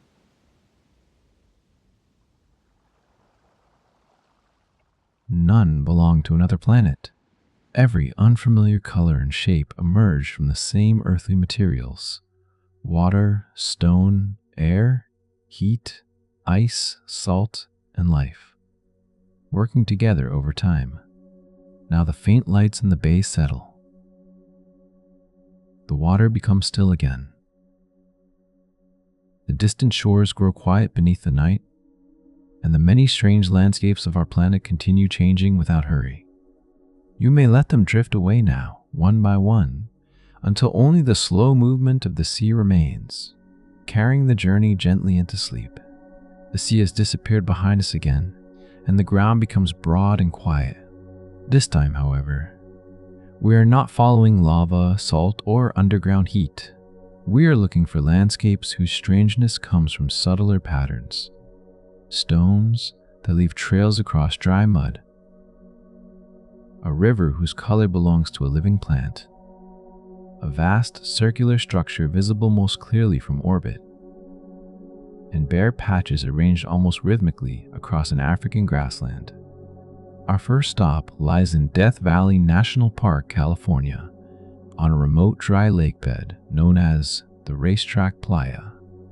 For most of the year, the playa appears almost perfectly flat. Across its pale surface lie scattered stones that have fallen from surrounding mountains. Behind some of them stretch long tracks pressed into the mud. For decades, these trails encouraged many explanations. The stones seem to have moved, yet no one usually saw them moving. Eventually, researchers placed instruments and time-lapse cameras around the playa and witnessed the process directly. Under a particular combination of conditions, winter rain creates a shallow pond across the lakebed.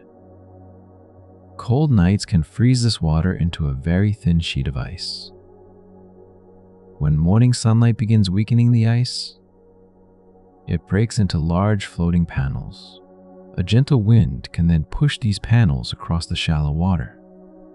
The moving ice presses against stones and nudges them slowly over the softened mud. The movement can be surprisingly gentle. National Park Service descriptions note that the ice may be only a few millimeters thick, and that relatively light winds can be sufficient.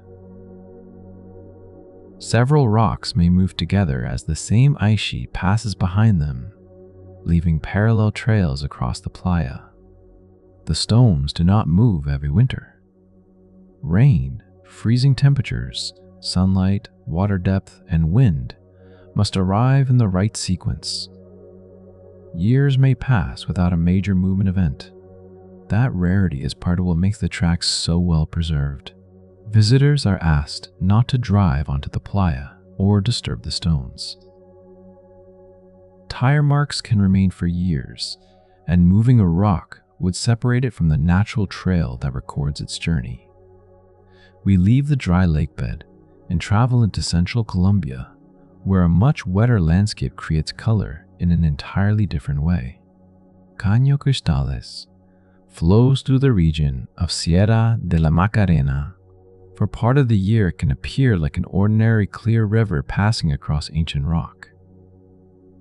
During suitable water conditions, however, sections of the channel become filled with red, pink, green, yellowish, and darker tones.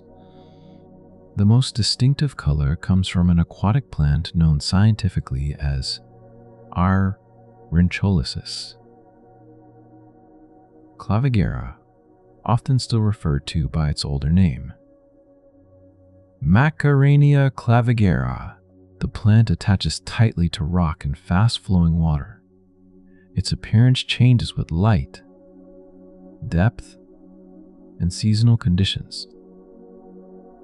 When water levels are appropriate, dense patches spread across shallow parts of the channel, creating broad areas of red and magenta beneath the moving surface. The river itself is not turning red. What we see is a living community beneath unusually clear water. Too little water can expose and stress the plants.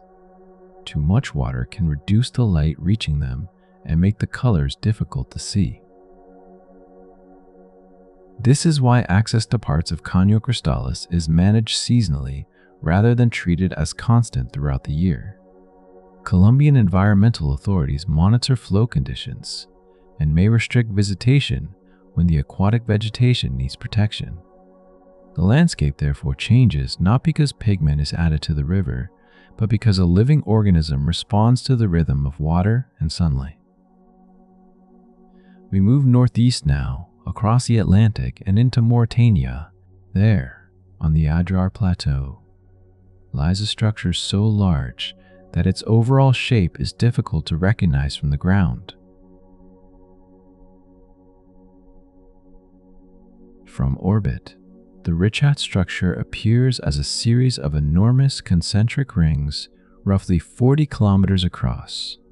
It is sometimes called the Eye of the Sahara. Its symmetry once encouraged suggestions that it might be an impact crater. Geological evidence, however, points instead to a deeply eroded, uplifted dome containing sedimentary and volcanic rocks.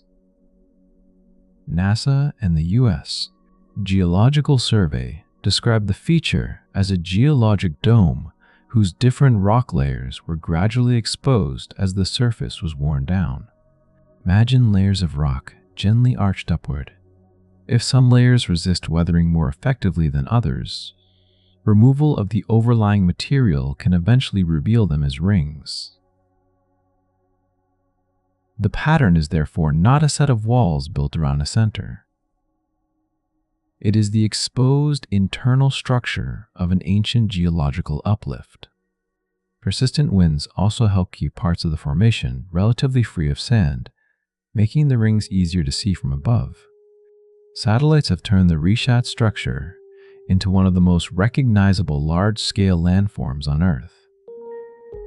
For researchers, orbital imagery also makes it possible to examine relationships between rock units that would be much harder to appreciate while standing among them. Our final stop for tonight lies farther south, in the dry grasslands of Namibia. Across some landscapes, nearly circular bare patches appear among grasses. They are commonly called fairy circles, although nothing supernatural is required to produce them. Their origin has been debated for years. Some research emphasizes interactions between plants competing for scarce water. In these models, vegetation can organize itself into repeating patterns because plants near one another both compete for moisture and alter the movement of water through the soil.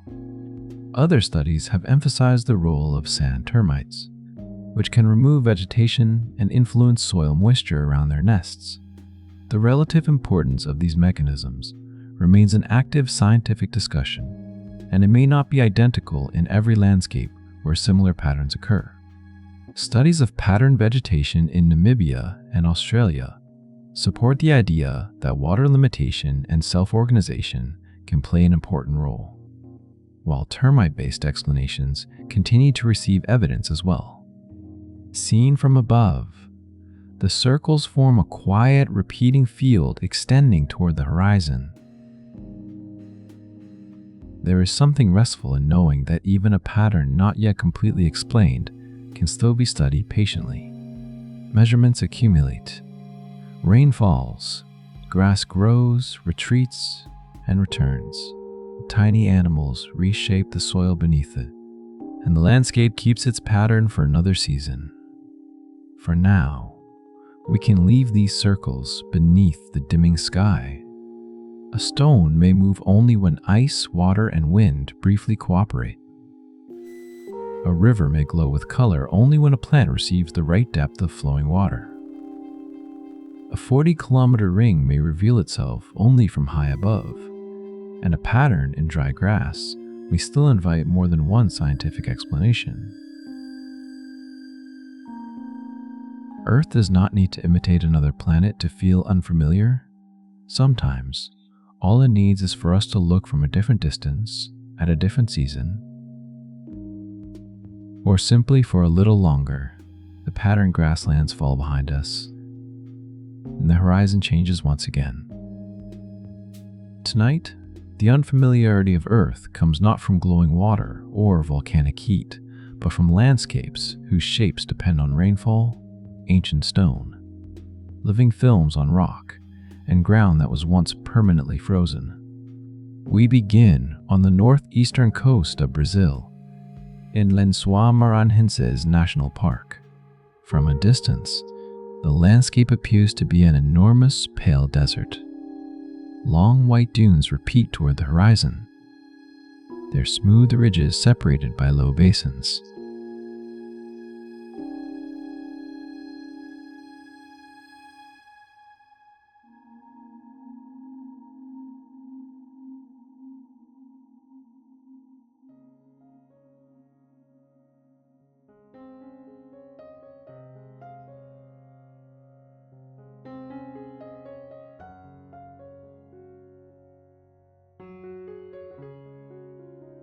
But during the rainy season, something unusual happens between them. Water gathers. Hundreds, and at times thousands, of temporary freshwater lagoons appear among the dunes. Seen from above, blue and green pools curve between white sand ridges like pieces of sky resting on the ground. Although Lençóis Maranhenses looks desert-like, this region receives far more rainfall than a true desert. Rain arrives seasonally, and water accumulates in depressions where the groundwater lies close to the surface. The dunes themselves are constantly shifting. Sand carried toward the coast by regional river systems is reworked by waves and currents, then blown inland by persistent winds. Grain by grain, the landscape migrates. Yet the lagoons return because the seasonal water cycle operates beneath and between those moving dunes. Their depth and duration vary from year to year. Some disappear completely during the dry season, leaving only damp sand. Others remain for much longer. Researchers use satellite imagery, field measurements, and hydrological observations to follow the movement of dunes and the changing distribution of water. The national park also protects vegetation, wildlife, and communities whose lives are connected to this seasonal landscape. Tourism is concentrated in accessible parts of the dune field.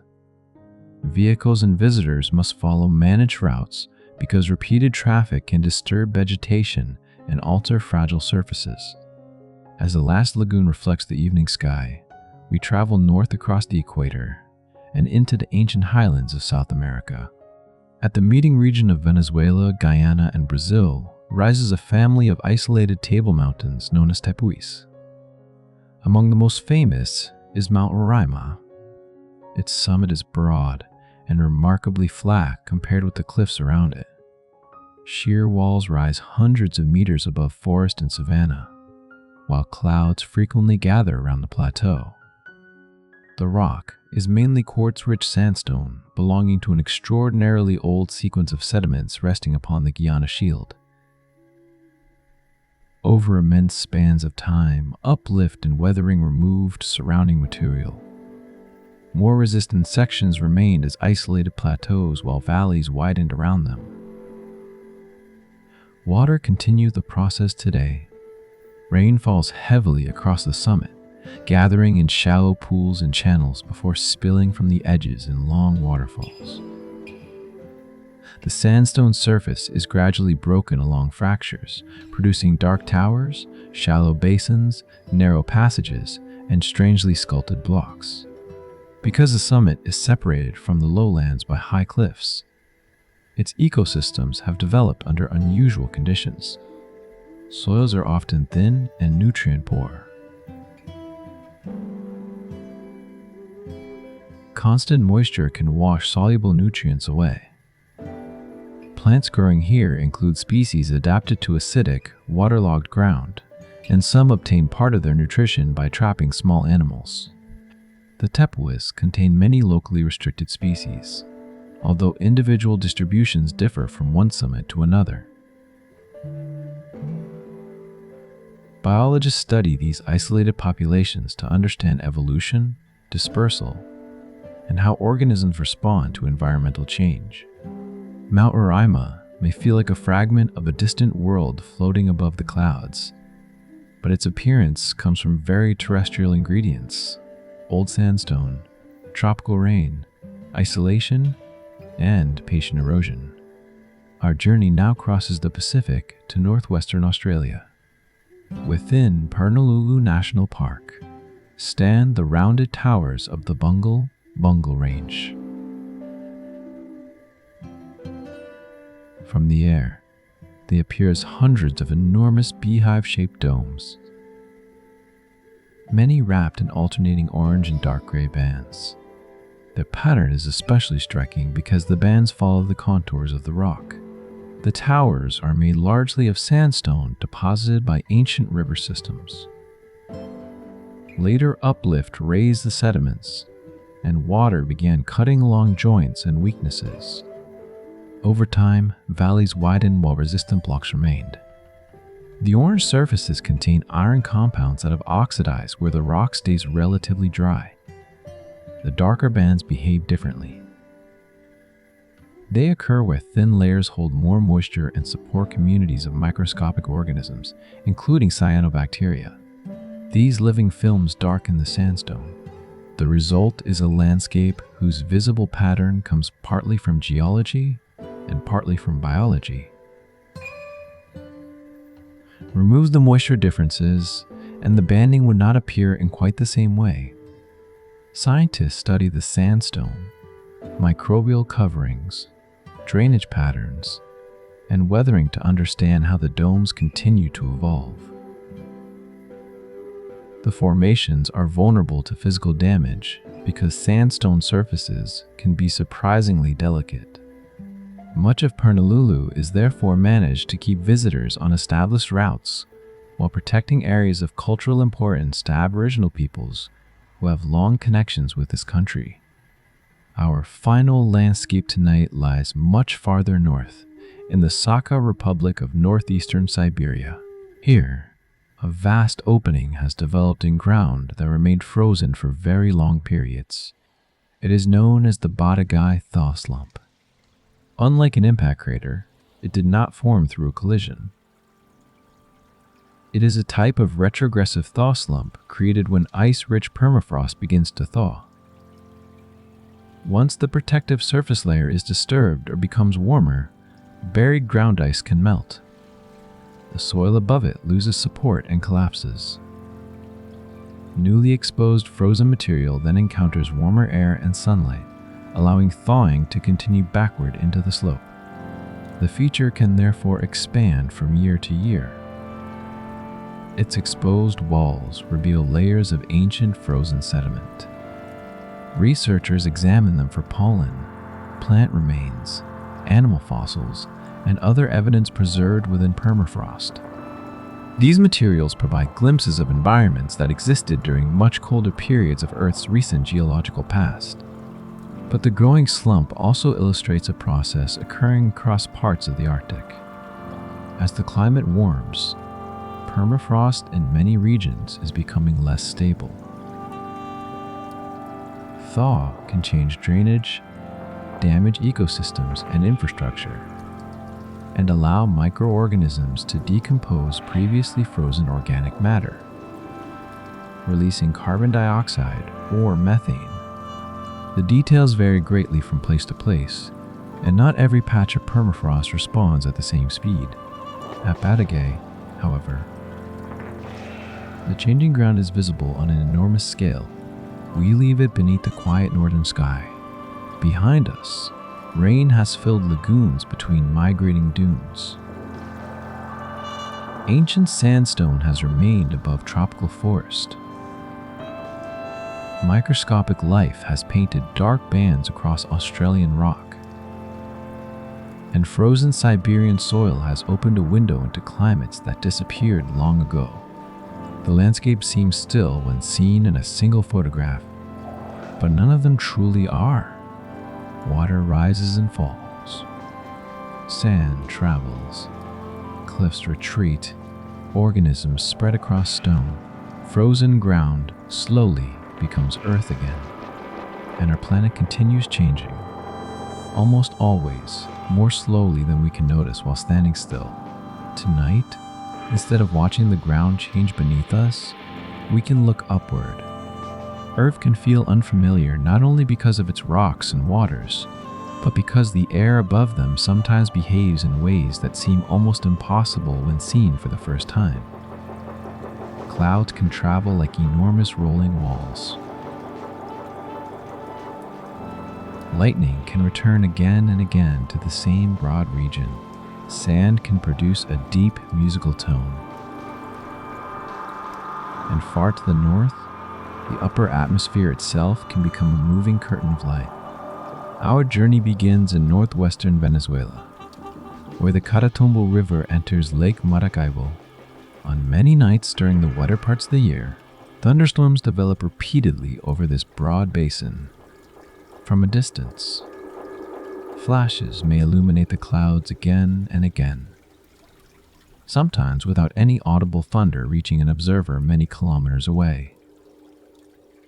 The effect can make the horizon appear to pulse quietly beneath the darkness. Catatumbo. Lightning is not produced by a mysterious source beneath the lake. It emerges from an unusual combination of geography and atmospheric circulation. Lake Maracaibo and its surrounding lowlands collect warm, moisture-rich air. Mountains rise around much of the basin, including branches of the Andes. During the day and evening, differences in temperature between water, land, slopes, and higher terrain help organize local winds. As night develops, air flowing from the mountains can meet warmer, humid air over the lowlands. Where these air masses converge, moist air is forced upward. As it rises, it cools. Water vapor condenses into clouds, and powerful vertical motions may develop within large thunderstorms. Inside those clouds, ice crystals, supercooled droplets, and small pellets of ice collide while being carried upward and downward by turbulent currents. These interactions help separate electrical charge. Once the electrical difference becomes large enough, a lightning discharge can occur. The activity is not equally intense every night or every year. Seasonal rainfall, regional winds, water temperature, and larger climate patterns can all influence how often storms form. Meteorologists study the region with satellites, lightning detection networks, weather observations, and atmospheric models. Understanding these storms is useful not only because they are visually remarkable, but because lightning affects aviation, electrical systems, wildfire risk, and atmospheric chemistry. Eventually, the distant flashes fade, and we travel across the Pacific toward northern Australia, near the Gulf of Carpentaria, especially around the town of Burketown. Observers sometimes see an extraordinary low cloud known as the morning glory. It may stretch for hundreds of kilometers.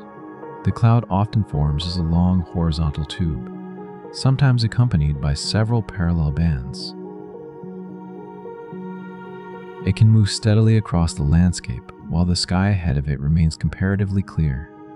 Despite its appearance, the cloud is not a solid object rolling through the air. It marks the visible part of a traveling atmospheric disturbance. Around Cape York Peninsula and the Gulf of Carpentaria, sea breezes develop as land and ocean warm differently. Air flows approaching from opposite coasts can interact over the peninsula, creating disturbances that propagate through layers of stable air. Under suitable conditions, one of these disturbances can behave like an atmospheric bore or wave. air rises along the leading part of the wave.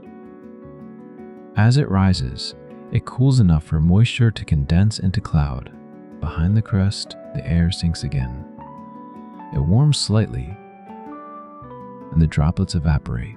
The cloud therefore seems to move forward, but individual droplets are continually forming at one edge and disappearing at the other. Pilots and atmospheric researchers have studied these waves because they provide a striking natural example of how stable layers of air can transport energy over great distances. Some warnings produce a beautifully defined roll cloud. Many others produce nothing at all. The atmosphere must arrange temperature, humidity, wind direction, and vertical stability in just the right way.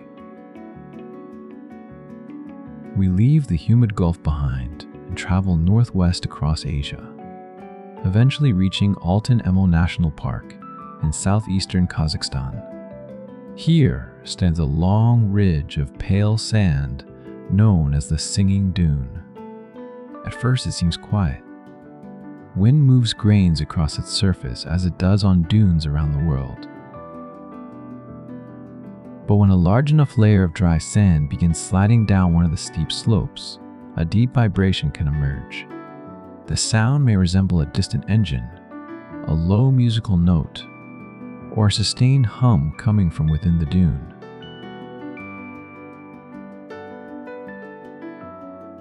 Nothing hidden beneath the sand is producing it. The sound comes from the grains themselves. When similarly sized dry grains avalanche together, countless tiny collisions can become synchronized. Instead of producing only a soft hiss, the moving layer begins vibrating with a shared rhythm. The dune can amplify this vibration, allowing the sound to travel through the air and through the sand beneath the listener's feet. Scientists studying booming and singing dunes have found that grain size, dryness, surface condition, and the thickness of the moving layer all matter. Damp sand usually behaves differently because thin films of water change the way grains slide against one another. Sound is therefore temporary. After rain, the dune may become silent. Under dry conditions, the low tone can return. We leave the last vibration behind and travel much farther north, toward Abisko in Swedish Lapland.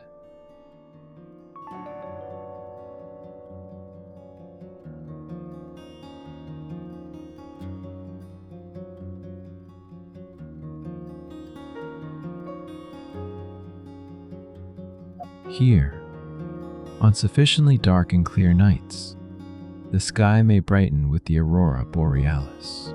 A faint gray-green arc can appear first, then it may stretch, fold, brighten, or separate into long vertical rays.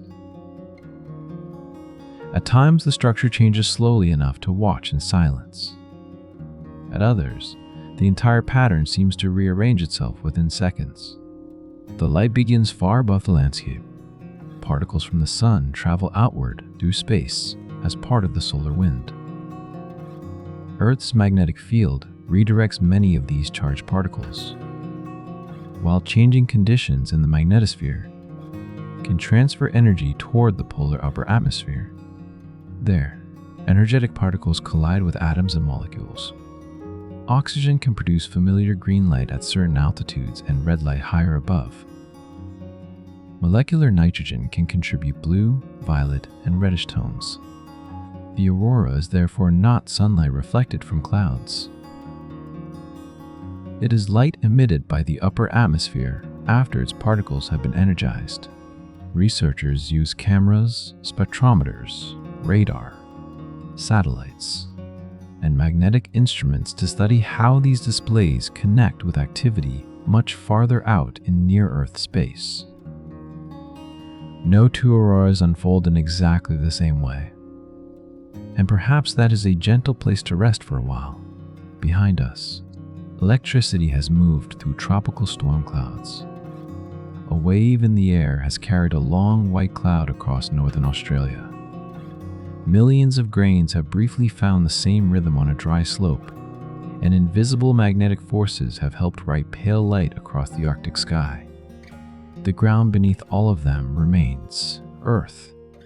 But sometimes the quickest way to make our familiar planet feel new is simply to look above the horizon and notice how much of the landscape is made of air, light, and motion.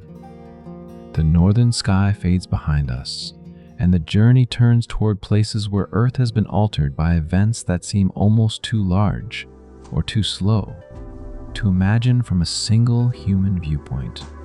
Some landscapes were changed in moments by impacts or earthquakes. Others have been transformed through millions of small chemical reactions, or by winds carrying sand grain after sand grain across exposed stone. We begin in northern Canada, in Quebec, where a nearly circular ring of water surrounds an island of ancient rock. This is the Manicouagan structure. From orbit, it is immediately recognizable. A broad reservoir forms an incomplete circle roughly 70 kilometers across, with René-Levasseur Island occupying much of the center. The shape is connected to an enormous meteorite impact that occurred a little more than 200 million years ago. When the asteroid struck, the energy released compressed, fractured, melted, and displaced immense volumes of crust. For a brief period, rock behaved in ways that seem unfamiliar at ordinary temperatures and pressures. Material near the center rebounded upward after being compressed, while a much larger region around it collapsed and fractured. Erosion later removed much of the original crater form. What we see today is therefore not a perfectly preserved bowl. It is the deeply eroded remains of a complex impact structure, later modified by rivers, glaciers, and, in modern times, the creation of a hydroelectric reservoir. Geologists identify impact, melt rocks and minerals that experienced extremely high pressures. Such evidence helps distinguish ancient impact structures from ordinary volcanic or tectonic features. Manicouagan also reminds researchers that impacts are not simply astronomical events. Once they occur, they become part of Earth's geology. Their scars are buried, eroded, flooded, uplifted, and sometimes preserved for hundreds of millions of years. From the cold forests of Canada, we travel south and east to southwestern Spain. The Rio Tinto flows through a landscape long associated with metal-rich rocks and mining. Its water can appear deep red, orange, or rust-colored. The color comes largely from dissolved iron and iron-bearing particles formed through chemical and biological reactions involving sulfide minerals. When minerals such as pyrite are exposed to oxygen and water, they can oxidize. These reactions release acidity and dissolved metals into the surrounding water. Certain microorganisms accelerate parts of this chemistry because they can obtain energy by transforming iron and sulfur compounds. The result is an environment with low pH and high concentrations of dissolved metals. To humanize. A red acidic river can seem strangely incompatible with life, yet microorganisms inhabit the Rio Tinto system. Scientists study their metabolism, genetic adaptations, and relationships with minerals to understand how communities survive. Where acidity and metals would challenge many familiar organisms, the river has also attracted planetary scientists because iron-rich minerals produced under acidic conditions may provide useful comparisons when interpreting certain minerals observed on Mars. Again, the comparison is limited. Mars does not possess a modern river identical to Rio Tinto, and the Spanish landscape has its own biological, climatic, and mining history. The value of the site lies in studying particular chemical processes and learning how signs of microbial activity can become associated with minerals. Mining has influenced the watershed for thousands of years, complicating efforts to separate entirely natural acidity from human disturbance. Researchers therefore examine sediments, groundwater, mineral deposits, and historical records to reconstruct how the system developed. We leave the Red River and travel eastward into the mountains of Kazakhstan. In the Tian Shan lies Lake Kaindi, a narrow alpine lake famous for the trunks of spruce trees rising directly from its surface. The forest did not grow underwater. In 1911, a powerful earthquake struck the region. Landslides followed, and one of them blocked a mountain valley, creating a natural dam. Water gradually collected behind the fallen material. Forest that had been growing on the valley floor was flooded. Today, the upper portions of dead spruce trunks still project above the lake. Beneath the surface, branches can remain surprisingly well preserved in the cold water. The scene changes completely with the season. In summer, the water may appear blue-green beneath steep wooded slopes. In winter, ice covers much of the lake, while the trunks remain standing through the frozen surface. Kaindi is geologically young compared with most of the landscapes in our journey. Its recognizable form is little more than a century old. It offers a quiet example of how quickly mountains can be rearranged when gravity acts on slopes destabilized by an earthquake. Researchers studying such natural dams are interested in more than scenery. Landslide-blocked lakes can sometimes remain stable for centuries, but others may fail suddenly if water cuts through loose debris. Understanding the structure of the dam, inflowing streams, sediment, and surrounding slopes can therefore be important for assessing future change. The flooded forest itself will not remain unchanged forever. Wood slowly decays, sediment enters the lake, and the basin continues evolving. We travel south now, toward one of the driest parts of Iran. Across the Lut Desert rise long, streamlined ridges known as yardangs. From high above, some appear as parallel fleets of stone stretching across the desert floor. They form where persistent winds carrying sand and dust erode relatively soft sedimentary material. The wind does not simply blow rock away evenly. Small differences in hardness become important. Softer material is removed first. More resistant portions remain, gradually developing into elongated ridges aligned with the prevailing wind.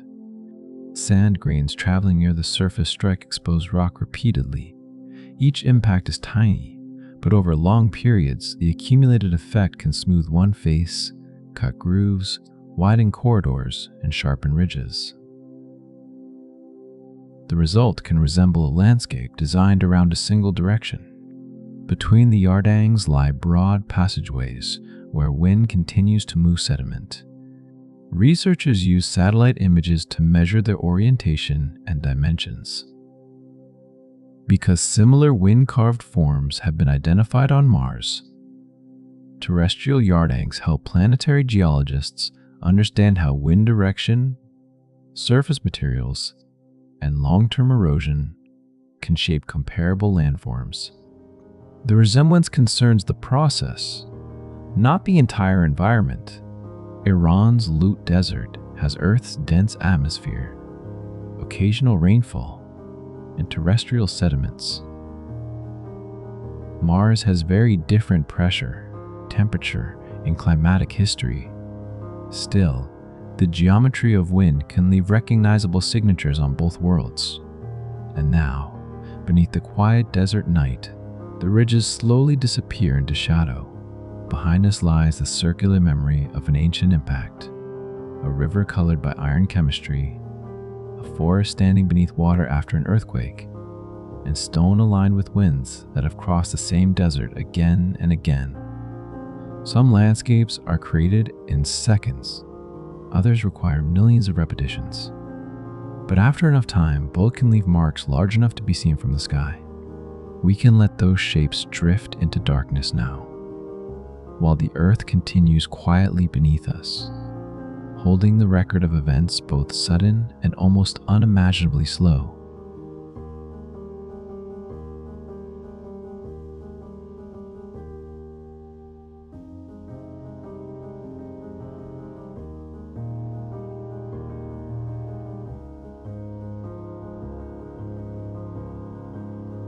The desert wind grows quiet, and beneath the darkness, another landscape begins to emerge. This part of our journey is about surfaces that seem almost deliberately shaped.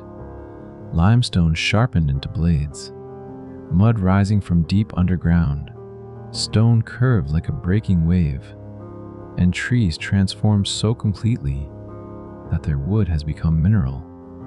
We begin in western Madagascar. Within Chinji de Bemaraha, from a distance, the terrain looks like a gray stone forest. Thousands of narrow limestone pinnacles rise close together, separated by cracks, hidden passages, and deep fissures. Some edges are so sharp that crossing the landscape without established routes would be extremely difficult. The word Eksingi is associated with the unusual character of this pointed terrain, but the shapes themselves develop through a very long interaction between limestone and water. The rock began as carbonate sediment deposited in an ancient marine environment. After it was uplifted above sea level, rainwater began entering fractures. Rain is naturally slightly acidic because it absorbs carbon dioxide from the atmosphere and soil. As it moves across limestone, it slowly dissolves calcium carbonate. The process is gentle in any single moment. A drop of water does almost nothing, but when water follows the same joints for thousands and millions of years, narrow cracks become wider. Channels deepen. Blocks separate. Their exposed edges are further shaped by weathering.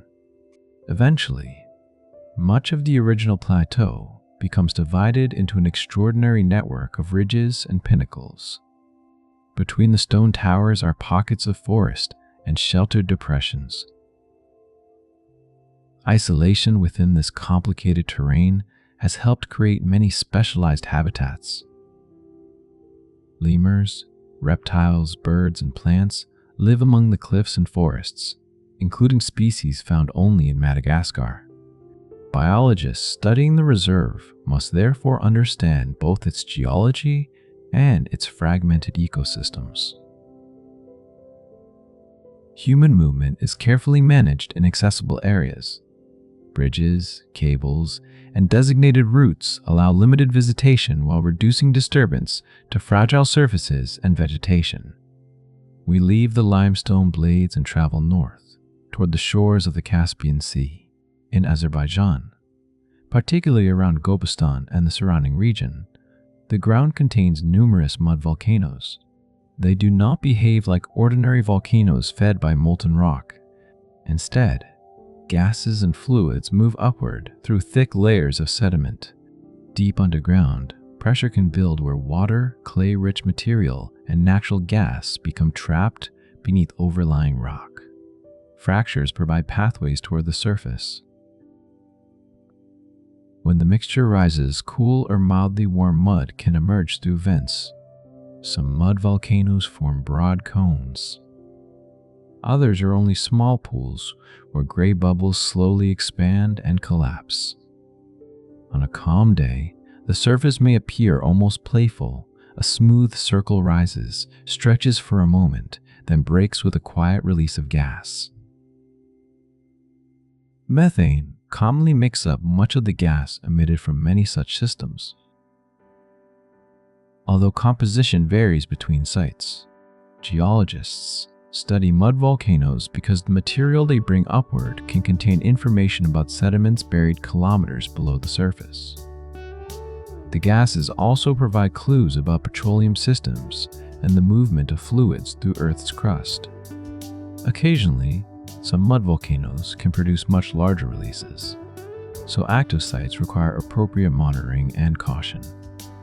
but much of their ordinary activity is slow gas escaping through wet sediment, one bubble at a time.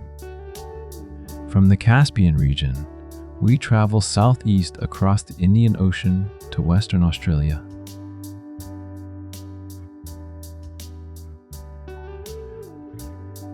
Near the town of Haydn stands Wave Rock. It forms one side of a large granite outcrop and rises roughly 15 meters above the surrounding ground. Its surface curves outward and then inward again, resembling an enormous ocean wave arrested just before it breaks. Yet no ancient sea carved this shape. Much of the curve began developing while the granite was still partly buried beneath soil. Groundwater and chemical weathering attacked the rock most effectively near the base, where moisture remained in contact with it for long periods. Granite that had been altered became softer and easier to remove. As the surrounding soil and weathered material were gradually stripped away, the curved surface was exposed. Rainwater flowing down the face continues to modify it today. Dark vertical streaks cross the rock, produced partly by mineral deposits, algae, and other surface coatings carried or supported by water. The colors change subtly after rain and during different hours of sunlight.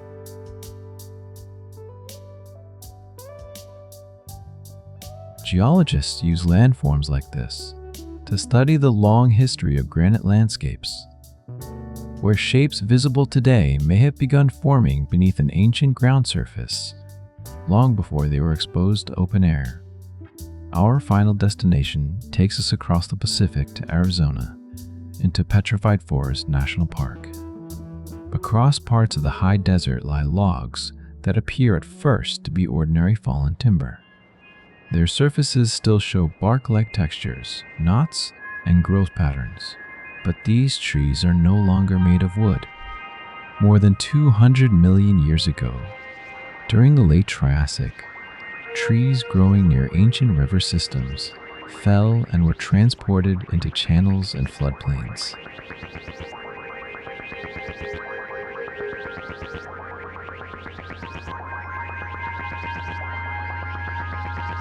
Some were buried quickly beneath sediment. Burial reduced exposure to oxygen and slowed ordinary decay. Groundwater carrying dissolved silica then moved through the buried wood. Silica filled spaces within the tissue and, through complex mineralization processes, preserved remarkably fine details of the original structures.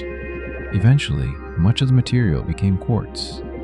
Trace elements and mineral impurities produced colors ranging from white and gray to red, yellow, purple, and dark brown. Long after the trees had mineralized, erosion removed the softer sediment surrounding them. The stone logs returned to the surface. Now they lie beneath an open desert sky, sometimes broken into sections that resemble neatly cut pieces of timber. The breaks are natural. Quartz is brittle, and stresses caused by uplift and erosion fractured the logs after fossilization. Researchers study the fossil wood together with surrounding sediments, plants, and animal remains to reconstruct ecosystems from a time when this region looked nothing like the dry plateau of today. Visitors are asked to leave every fragment where it rests. Removing even small pieces gradually changes a landscape that cannot replace them on any human timescale. And now the colored stone wood grows dim beneath the stars. Behind us, rain has sharpened limestone into thousands of blades. Gas has lifted mud from deep sediment. Hidden weathering has curved granite into the shape of water. And ancient trees have exchanged their organic structure for stone. Nothing in these places needed to happen quickly. A landscape can become extraordinary through processes so gradual that no observer could ever watch them from beginning to end. Perhaps that is one of the quietest things Earth can teach us. Change does not always announce itself. Sometimes it simply continues, drop by drop, grain by grain, molecule by molecule. While the night passes gently overhead, And now, after traveling for so long across the surface of our planet, there's one last change of perspective.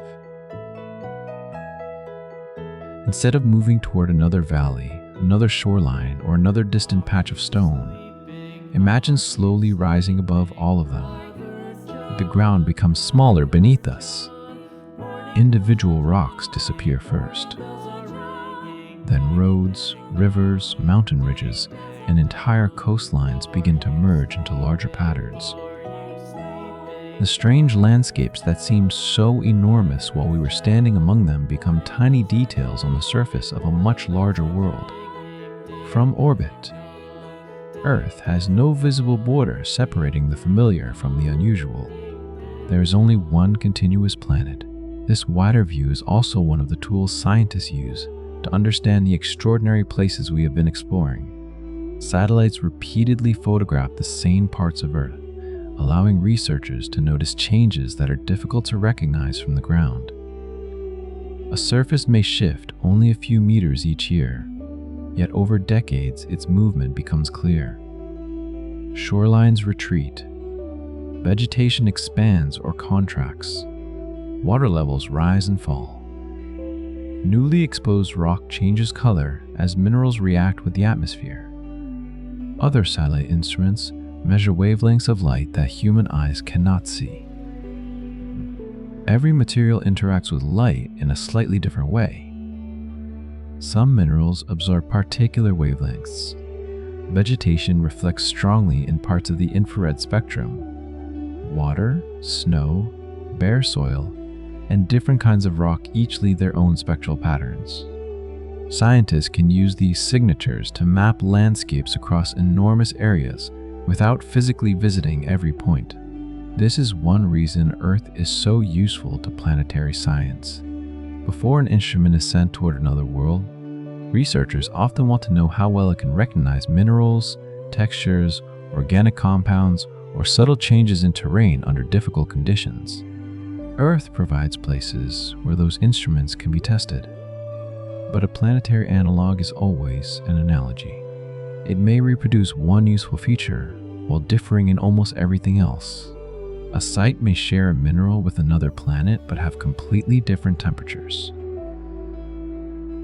Another may resemble the shape of a distant landform while existing beneath an atmosphere far denser than anything surrounding it elsewhere in the solar system.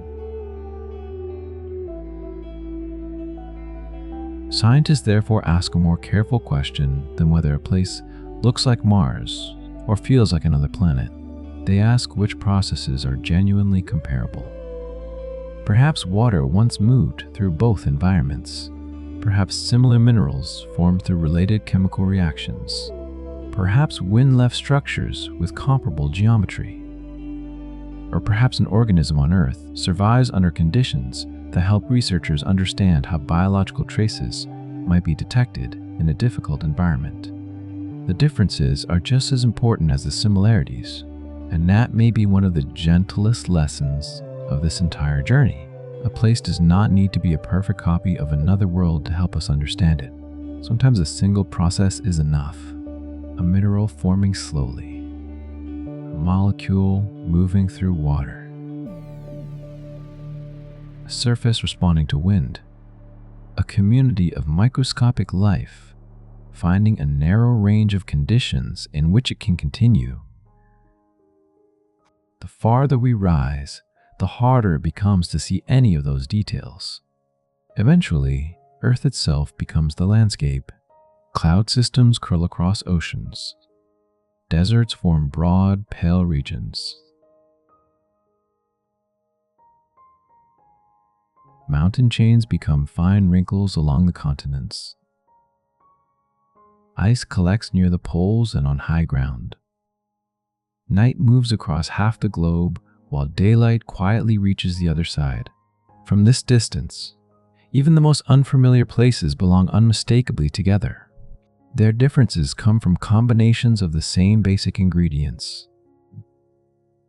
Rock interacting with water, atmosphere moving across uneven ground, energy arriving from the sun and escaping again into space, gravity drawing materials downward, tectonic forces bringing old rocks upward, chemistry rearranging atoms into new minerals, and life, wherever conditions allow it, altering surfaces in ways both large and almost invisible. None of these processes has finished. The earth beneath tonight's sky is still being made. Some changes will be noticeable within years. Others require thousands or millions of years before their shapes become obvious, and some landscapes may not survive in their present form. Climate change is altering temperatures, rainfall, ice, sea level, and ecosystems across the planet.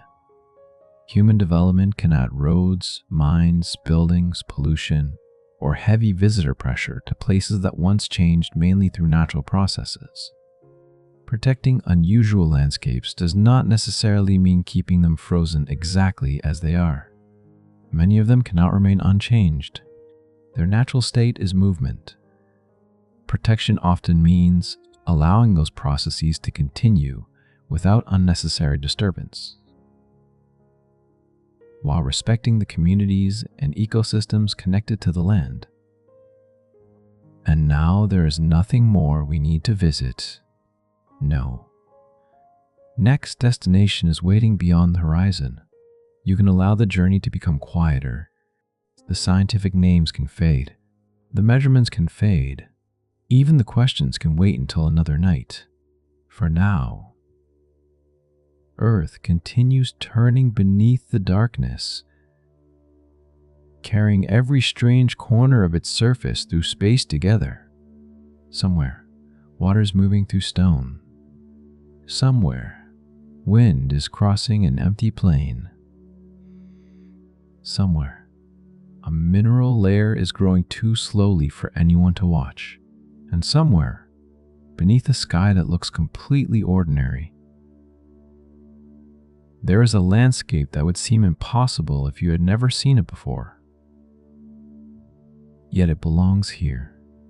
All of it belongs here. One planet, endlessly varied, quietly changing, and still holding places we have not yet learned how to see. And as our view drifts farther away, the details soften until the whole Earth becomes a small, calm world against the dark. There's nowhere else we need to go tonight. The journey can end here, and the planet can keep traveling without us, slowly and silently, while you rest.